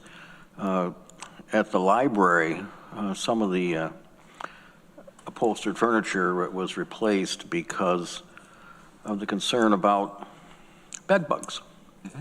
People coming in and contaminating those kinds of things. So we have to be, I'm sure you're thoughtful about that. That's something we need to think about. Yeah, we've had those conversations also about that specifically. and what that would be. Yeah, what we were trying to show is levels of privacy right now and how it would be used. Not necessarily, we aren't close to picking paint colors or materials yet, but we will keep that in mind going forward, that this is public, high use, and has to be easily maintained. And then I talked about that connection between these nodes is more than just a long corridor. We're looking at it as kind of useful. So this is where the kitchenette is broken out of it. The toilet rooms and the conference are tucked in right behind that.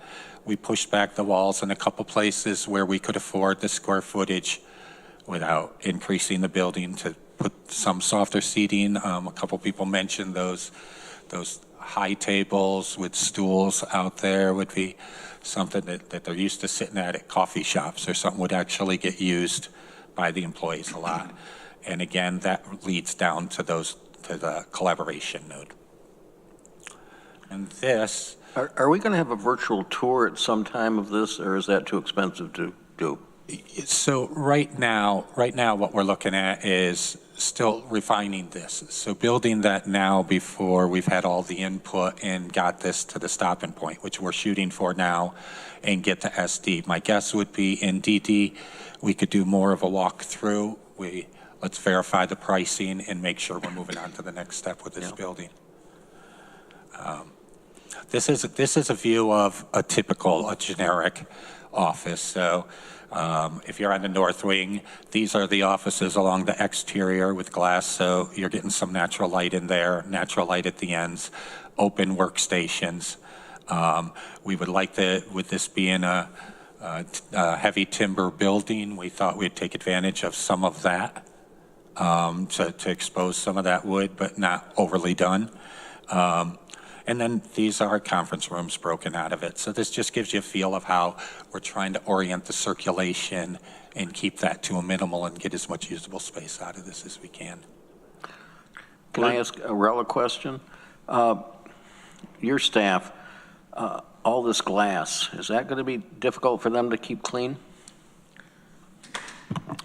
I haven't discussed it with them, but no, I think we can handle that. I think they will be involved as we progress in the design. I mean, our maintenance staff already are involved in all the discussions regarding the mechanical systems. We've met with them twice for meeting, I think, this week as well. So yes, we will be involving them. And But I mean, I don't know whether they're two-story windows or not on here, but they would be hard to get to clean. True. I did want to note that these spaces that Bernard was showing the last few slides on, since the offices there are a lot more workstations, open workstations. That's why we've created these spaces, because they don't have the ability easily, at least in the workstations, to meet with others unless they go to a conference room. But this affords the opportunity for casual meetings, which, as Greg was saying before, I think a lot of times I benefit most with those types of meetings when I'm coming to a building, run into somebody from another department that I typically don't see, and talk about projects that we're working on. So I think this affords that opportunity for collaboration between departments. Many of the departments we've talked to are very siloed. They're in buildings where they're the only department, they're the only department on a certain floor. In this building, we'll have several departments per floor. And so creating these spaces where, especially now with virtual meetings and Zoom meetings, they can step out of their workstation and go to these areas and have a little more privacy. Greg? Is this building wood frame construction? We're hoping it'll be a heavy timber building, yeah. Okay. And then so those aren't actual, those would be like the beams would be wrapped in some sort of, or that would be just an open beam like that? So they can be, there's burn tests that show the size of the beam it would have to be if not wrapped, so it could be exposed. Currently we're showing like 18-inch by 18-inch beams for the main structure, and those could be exposed. What we think is some of the other areas we could reduce that and wrap it, depending on if we're emphasizing the wood or not. Okay, cool. It's interesting, the way heavy timber works is you don't need nearly that dimension to hold the building up, but you need that dimension after it burns for 2 hours to continue holding the building up. So you're not protecting it, you're using the wood as the protection, and they do, tests, and they burn it for 2 hours and make sure there's still enough wood left to hold the building up. It actually can perform better than steel because steel heats up and then it melts, Sure. Yeah. Does it have to be preserved? I mean, is there chemicals involved with it? No, not on the interior. There are no fireproofing chemicals or, like rodent, ant chemicals. Thinking about asbestos in the past. Correct. What are we doing wrong that we're going to regret in 10 years? Yeah. Right. Should we move to the exterior? Yes. Great. I'm going to try to stand so I can read, actually.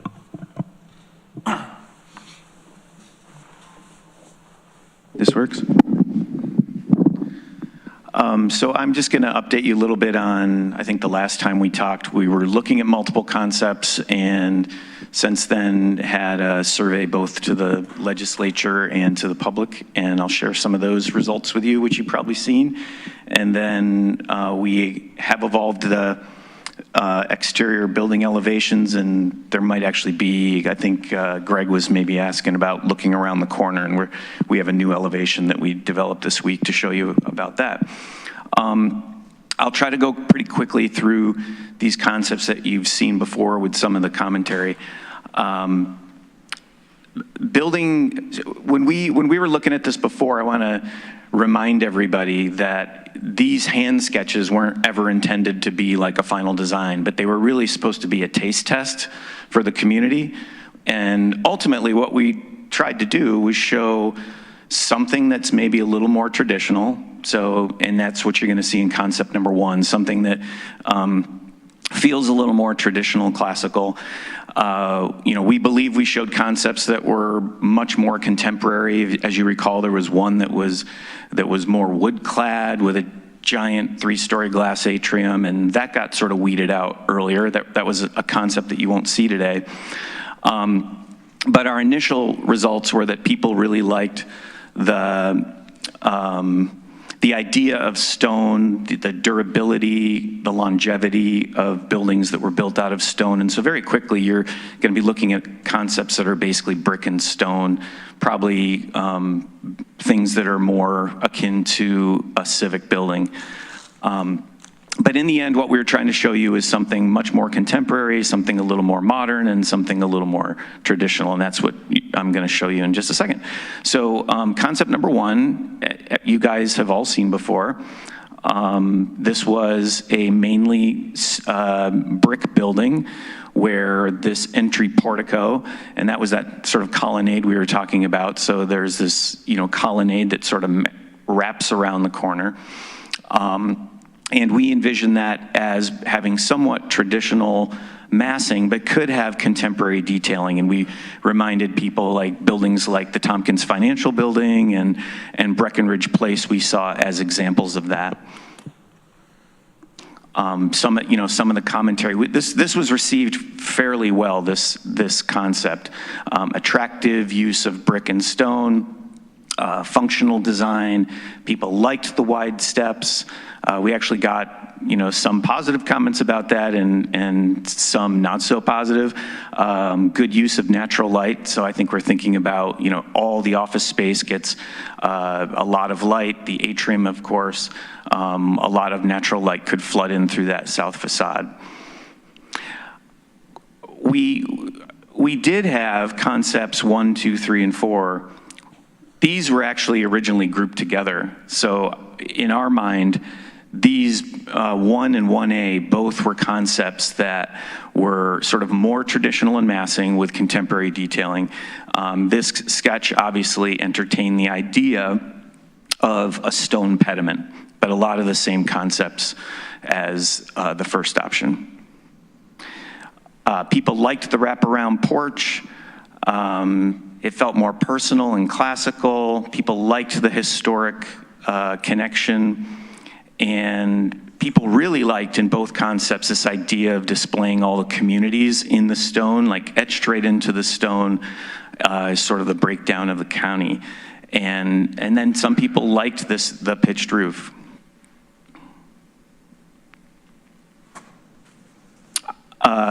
Concept 2, what we saw as the traditional building having these monumental or civic scale colonnade in the front, so it sort of represented itself in a more classical way, but monumental.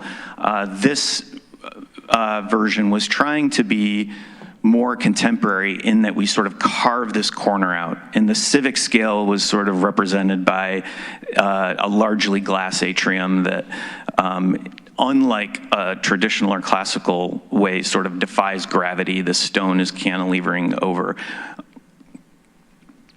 We heard some people really liked this contemporary clean approach. They liked the extensive amount of glass, but then again, we also heard some comments that in some of these concepts, people thought there was too much glass. Natural looking materials with more of a contemporary twist. This third concept that you've seen before was probably more of this. I think I heard someone call it maybe a Federalist style, maybe more truly modern, and we called that this monumental stone. And you can imagine some federal buildings in Washington, D.C., where there was this 1960s, 70s modernist expression, but made of stone with the same civic scale. We heard that was an efficient use of space. They liked the upper level setback, which actually all the concepts will have. And some people thought it looked like a government building, I assume, thinking about, modern buildings in DC.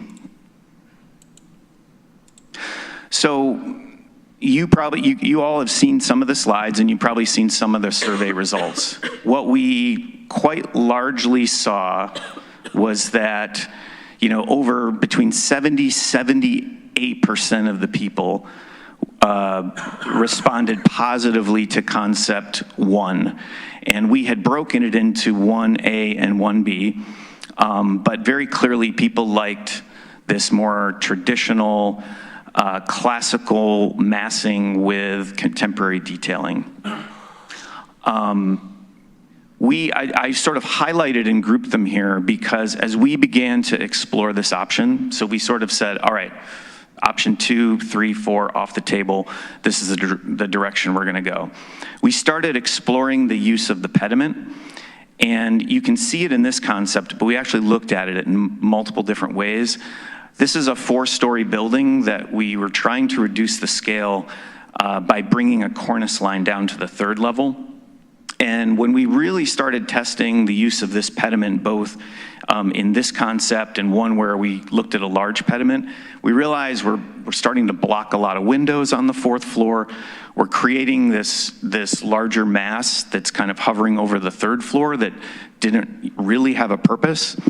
And for that reason, taking the idea that the community got really behind this more traditional massing, we did begin to further explore what was originally 1A. Is that 1A, right? And so we thought what we really need to do is sort of develop that further. When people were looking at the sketches, we heard things about, the box being too simple. And so what this elevation is beginning to explore is how we begin to look at this classical detailing, but with a contemporary twist. So you can see the majority of the building, as you go around the majority of the building, we're imagining red brick with limestone or some sort of stone cornice that wraps around the building as well. Everyone, or generally, liked this idea of in that entablature, putting the names of the different townships in the county. So we began to really test that idea. 5 bays on one side of the building, and I'll just see if I can click ahead for a second quickly. And as you, oops, go back.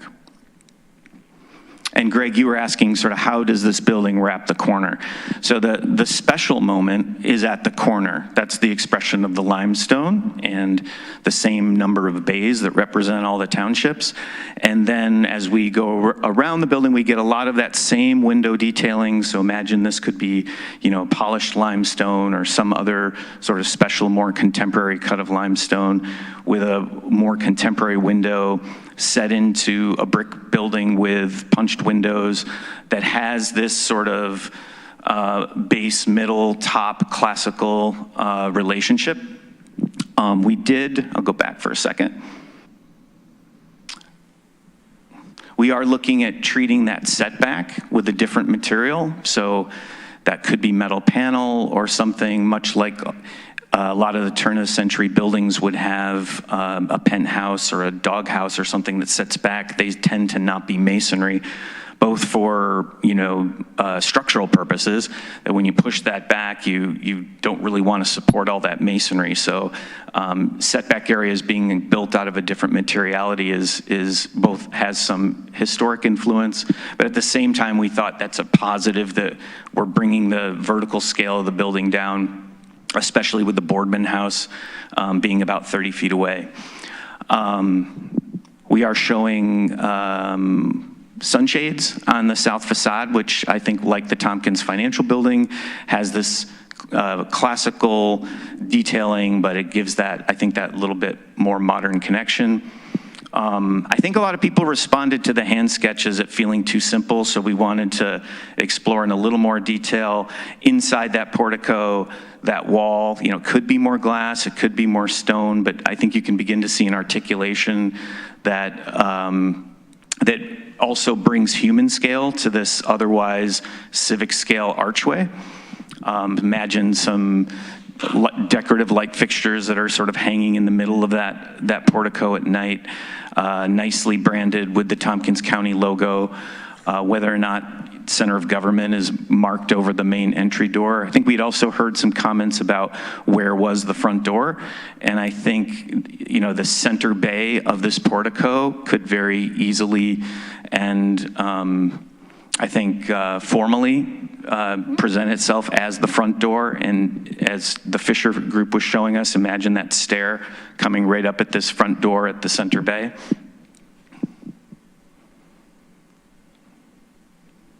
And finally, I just, so you could see both elevations at the same time with some of the our precedent examples that we were showing you of projects locally.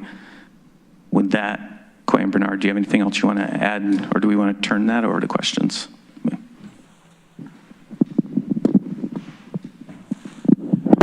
Comments, anyone? Great. I think you guys hit it out of the park. I really like this. I think, I know some people had made comments about the different materials, but I really like in this area, especially as it's sort of the gateway to a residential area, that it sort of softens the massing and gives a little variety. I like the change in material on the step back on the fourth floor. I think it's really smart, sophisticated, and thoughtfully crafted design. So hopefully we don't screw it up. Any? Yeah, I really like it a lot. I didn't necessarily know what I wanted it to look like, but I like this. I'll say that. And just before we leave the meeting, I'm just going to put another plug back in for the bikes. We're trying to be environmentally friendly, the county, and so to have a bike-friendly county, bike-friendly city, bike-friendly building. I like the bikes right up in front and center.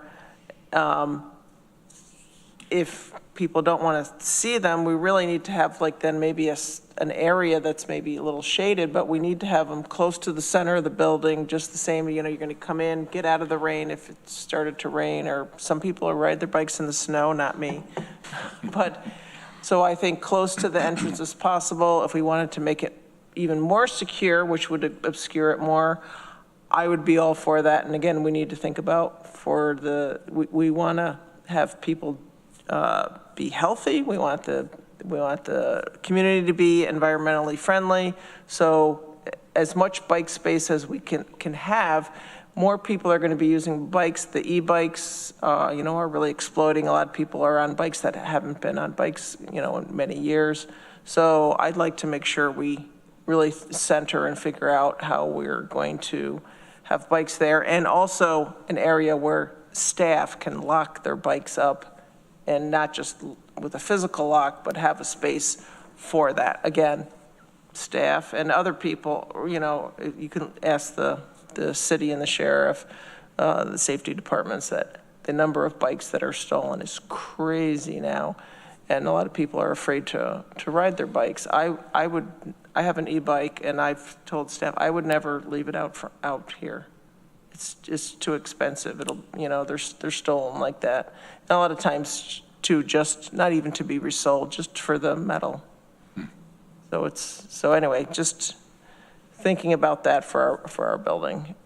Thank you. Mike, did you have a comment? Or? It's a good start. I still like the roof line better on the 1B. I would like to have seen a version of that brought forward clean like this one was. I think the two-tone, the brick and the stone, are exactly the way to go. If you think about it, maybe it's an unfair comparison, but look at the old jail. When it was built as a jail, the front part is pretty impressive. It was built at the same time as the main courthouse, and it was very impressive. The back, which was the actual cells, is much plainer in the back, but I guess they didn't want to think that they were going to treat the prisoners too well back then. But that gives you a little bit of an idea of what the two sides, with two things put together that are different, might look like here. And I think it would go with that kind of a kind of thinking.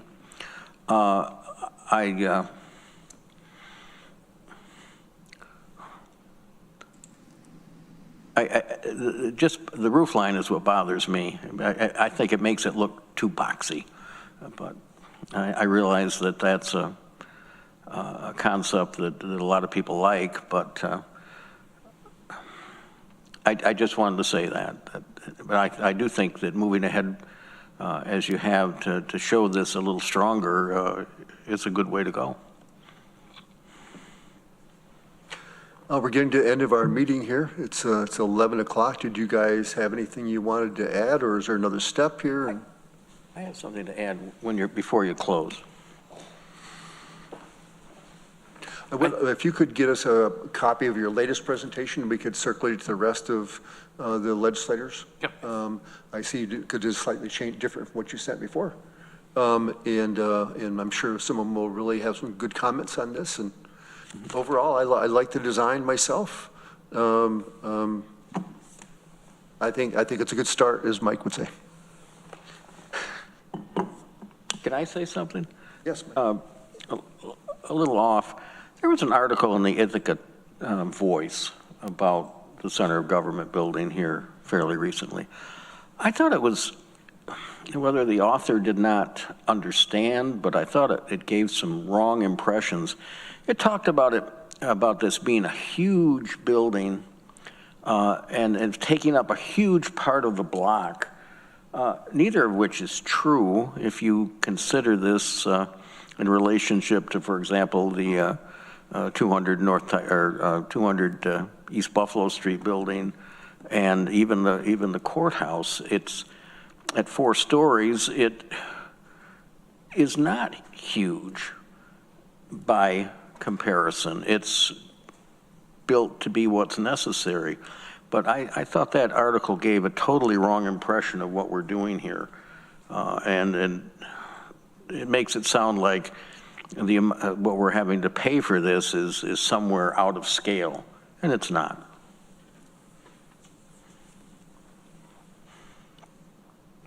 Okay, Annie? Yeah, just wanted to ask quick, did the survey that was done at the individual departments where people were visiting and checking in, I can't remember what that was called, but it asked, how did they get there, for instance. Did we get a copy of that yet? I think you got the copy, didn't you?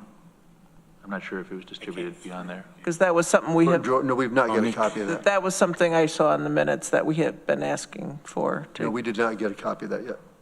So we would like that. Jordan's Yeah, we nodding. have that. You have it? We don't have it yet. Okay. If you give it to Jordan, and she can circulate it to everybody. All right, thank you.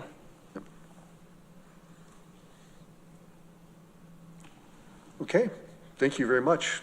Thank you. Thank you for Covered a your lot of time. ground here, no pun intended. Terry, jump right up. Thanks for waiting for us. Oh, I thought we were done. He's going to talk about geothermal real quick. All right, I can make this as long or as short as you want, depending on, I know we're at time here for the meeting, so what would As you like? long as you need. Okay. So we,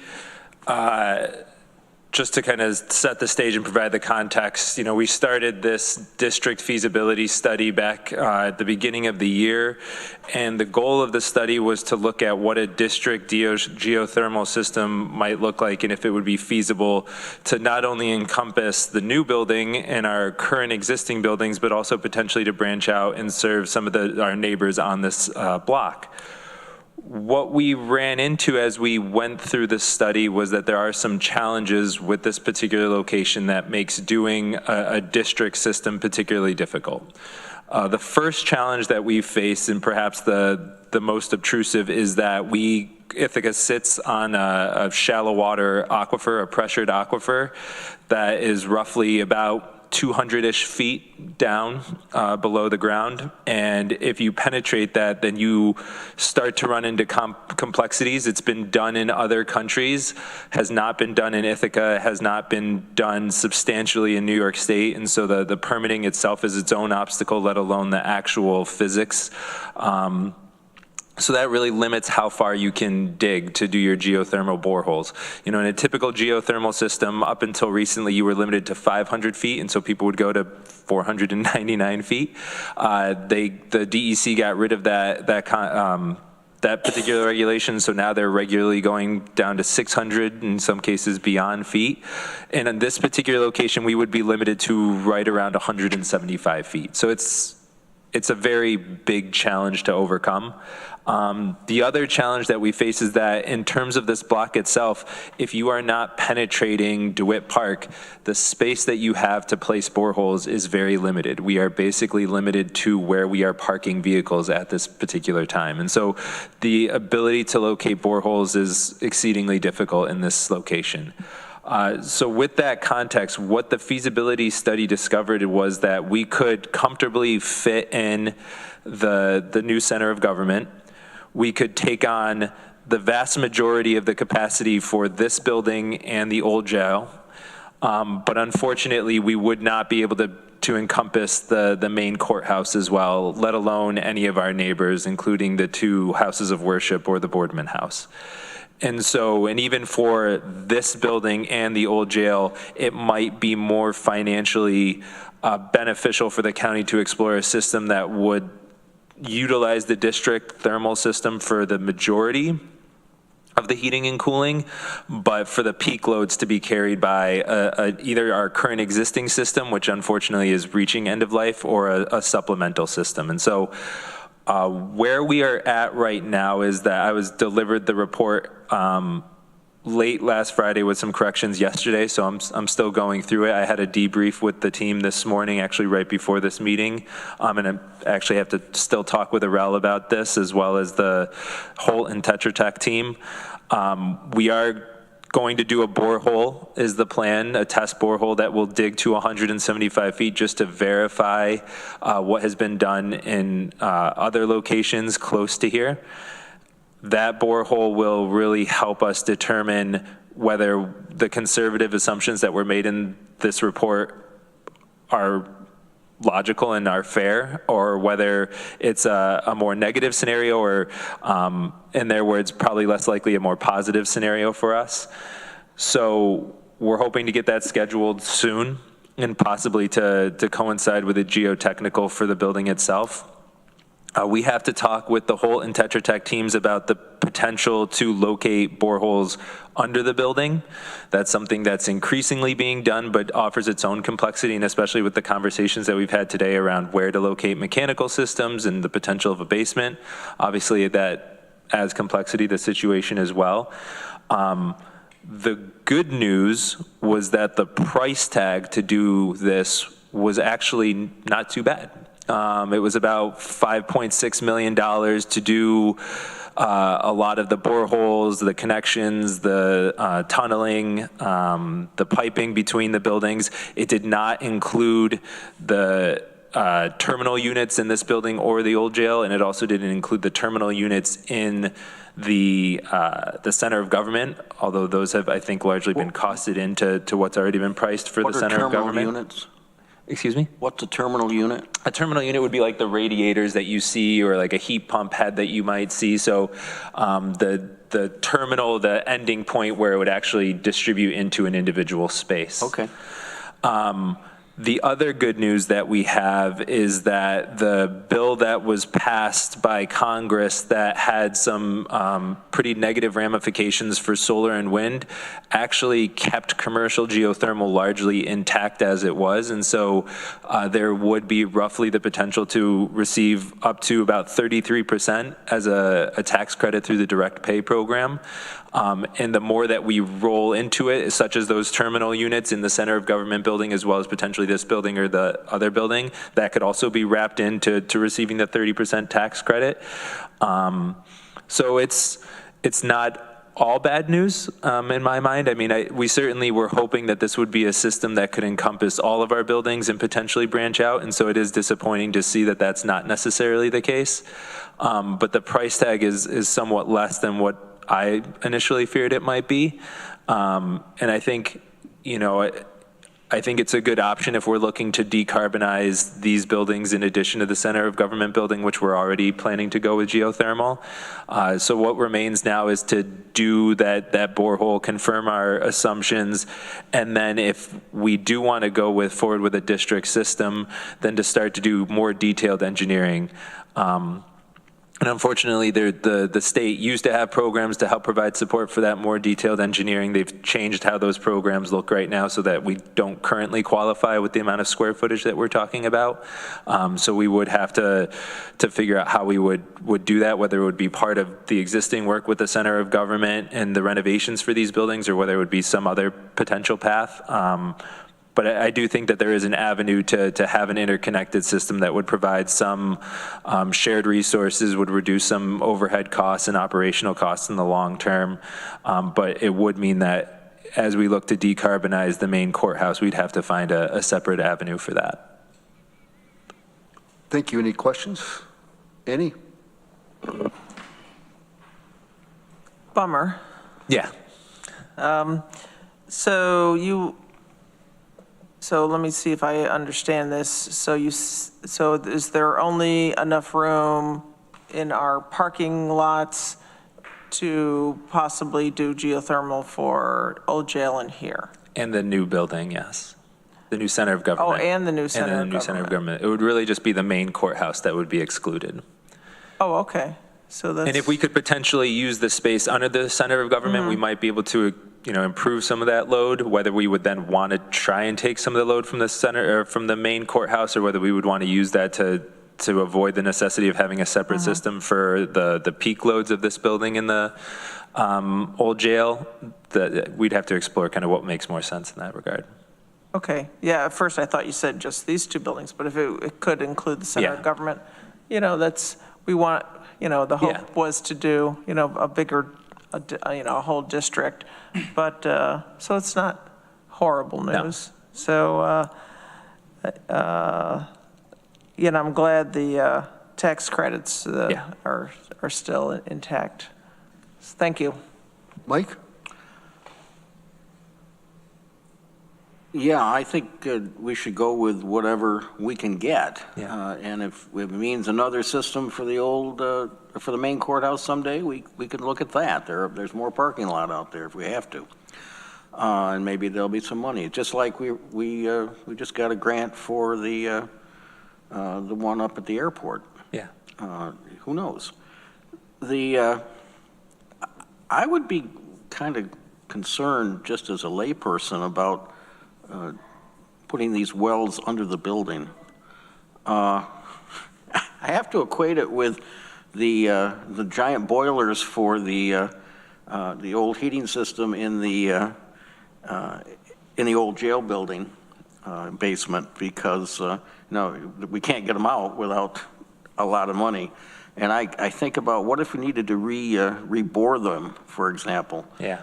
In the future, how would you can't get a derrick in there. How would you ever do that? Yeah, it's certainly a concern. It would definitely take some directional digging. I think there's some techniques that have been developed. The holes themselves, my understanding is that they're, 75, the casing in them is supposed to last 75 odd years. So hopefully it wouldn't be not enough. It wouldn't be enough for a 100-year building. It's funny that you bring up the boilers in the old jail. The plan actually that we worked with CHA would actually see the removal of those boilers at the old jail, and some of the equipment that would be utilized for this district system to go in that area. We would potentially see at least the removal of those. But yeah, obviously it'd be a concern. And so I will say the feasibility study that we have right now does not involve any boreholes under the center of government building. That would be a completely separate exploration if we were looking to increase the potential. I'll just add, we have been, as a design team, we have been talking about the potential of boreholes underneath the building, and we're seeing it more as geothermal technology and familiarity is increasing. We're seeing more boreholes underneath the building, and what happens, Mike, is if a borehole fails, it's more common just to drill a new one and add it to the system. It's about the same cost to fix a borehole as it is to make a new borehole, and that's what you'd end up doing. The design usually accommodates a couple extra holes anyway when you're sort of laying out the field, which so you have additional capacity, but you also have some redundancy and backup in terms of holes. But it's definitely a consideration that people have been, thinking about and worried about, for the past 20 years as we've been starting to get and seeing more geothermal be installed. But if there's room to drill another one, why not just do it and not put it under the building? Well, you can never, I think the main reason is you can never add boreholes underneath the building in the future. Yeah. So if you want to maximize the square footage of your land, underneath the building is the place to start, because after the building's built, you're not going to add them there, where you could always add them where the building isn't in the future, if that makes sense. Okay. But there's risk that needs to be mitigated and seriously considered before you put boreholes underneath the building. Had something else, but I forgot what it was. Terry, thanks for all your work on this. I know it's been a lot of work and a long road to get to this point, so it's good to have this information. Is this also one of the grants that Planning Sustainability applied for? So we did receive funding from the Park Foundation to help provide the cost share for this, and then we enrolled in a New York State program called FlexTech to do this feasibility study. So this project largely, the report came together without direct county funding for the most part. It was grant funded and state funded. And I think you applied for a $2 million and a $3 million. So we when we applied for funding through the consolidated funding application in July, at the end of July, it was $3 million through Empire State Development for the building, for the Center of Government building, and that was, I think, more general costs. But we did specify for the $2 million grant that we applied for through the Building Cleaner Communities competition that we would largely try and use the $2 million to help fund the geothermal portion of the Center of Government. Thanks for doing that. Yeah. And keep your fingers crossed. Right? Oh, I remember my other comment. The county is in a unique position right now, specifically relative to the buildings that you're considering, this geothermal infrastructure for, in that all these buildings are scheduled for renovation in the next 4 or 5 years. So now would be the time to be considering an opportunity like this, because you're constructing and renovating these buildings anyway. Right. Yeah. Okay, does anybody have anything else they'd like to share? Doesn't look good. Thank you very much, you guys. Great. It was But great. great information. And, yep, and we are adjourned.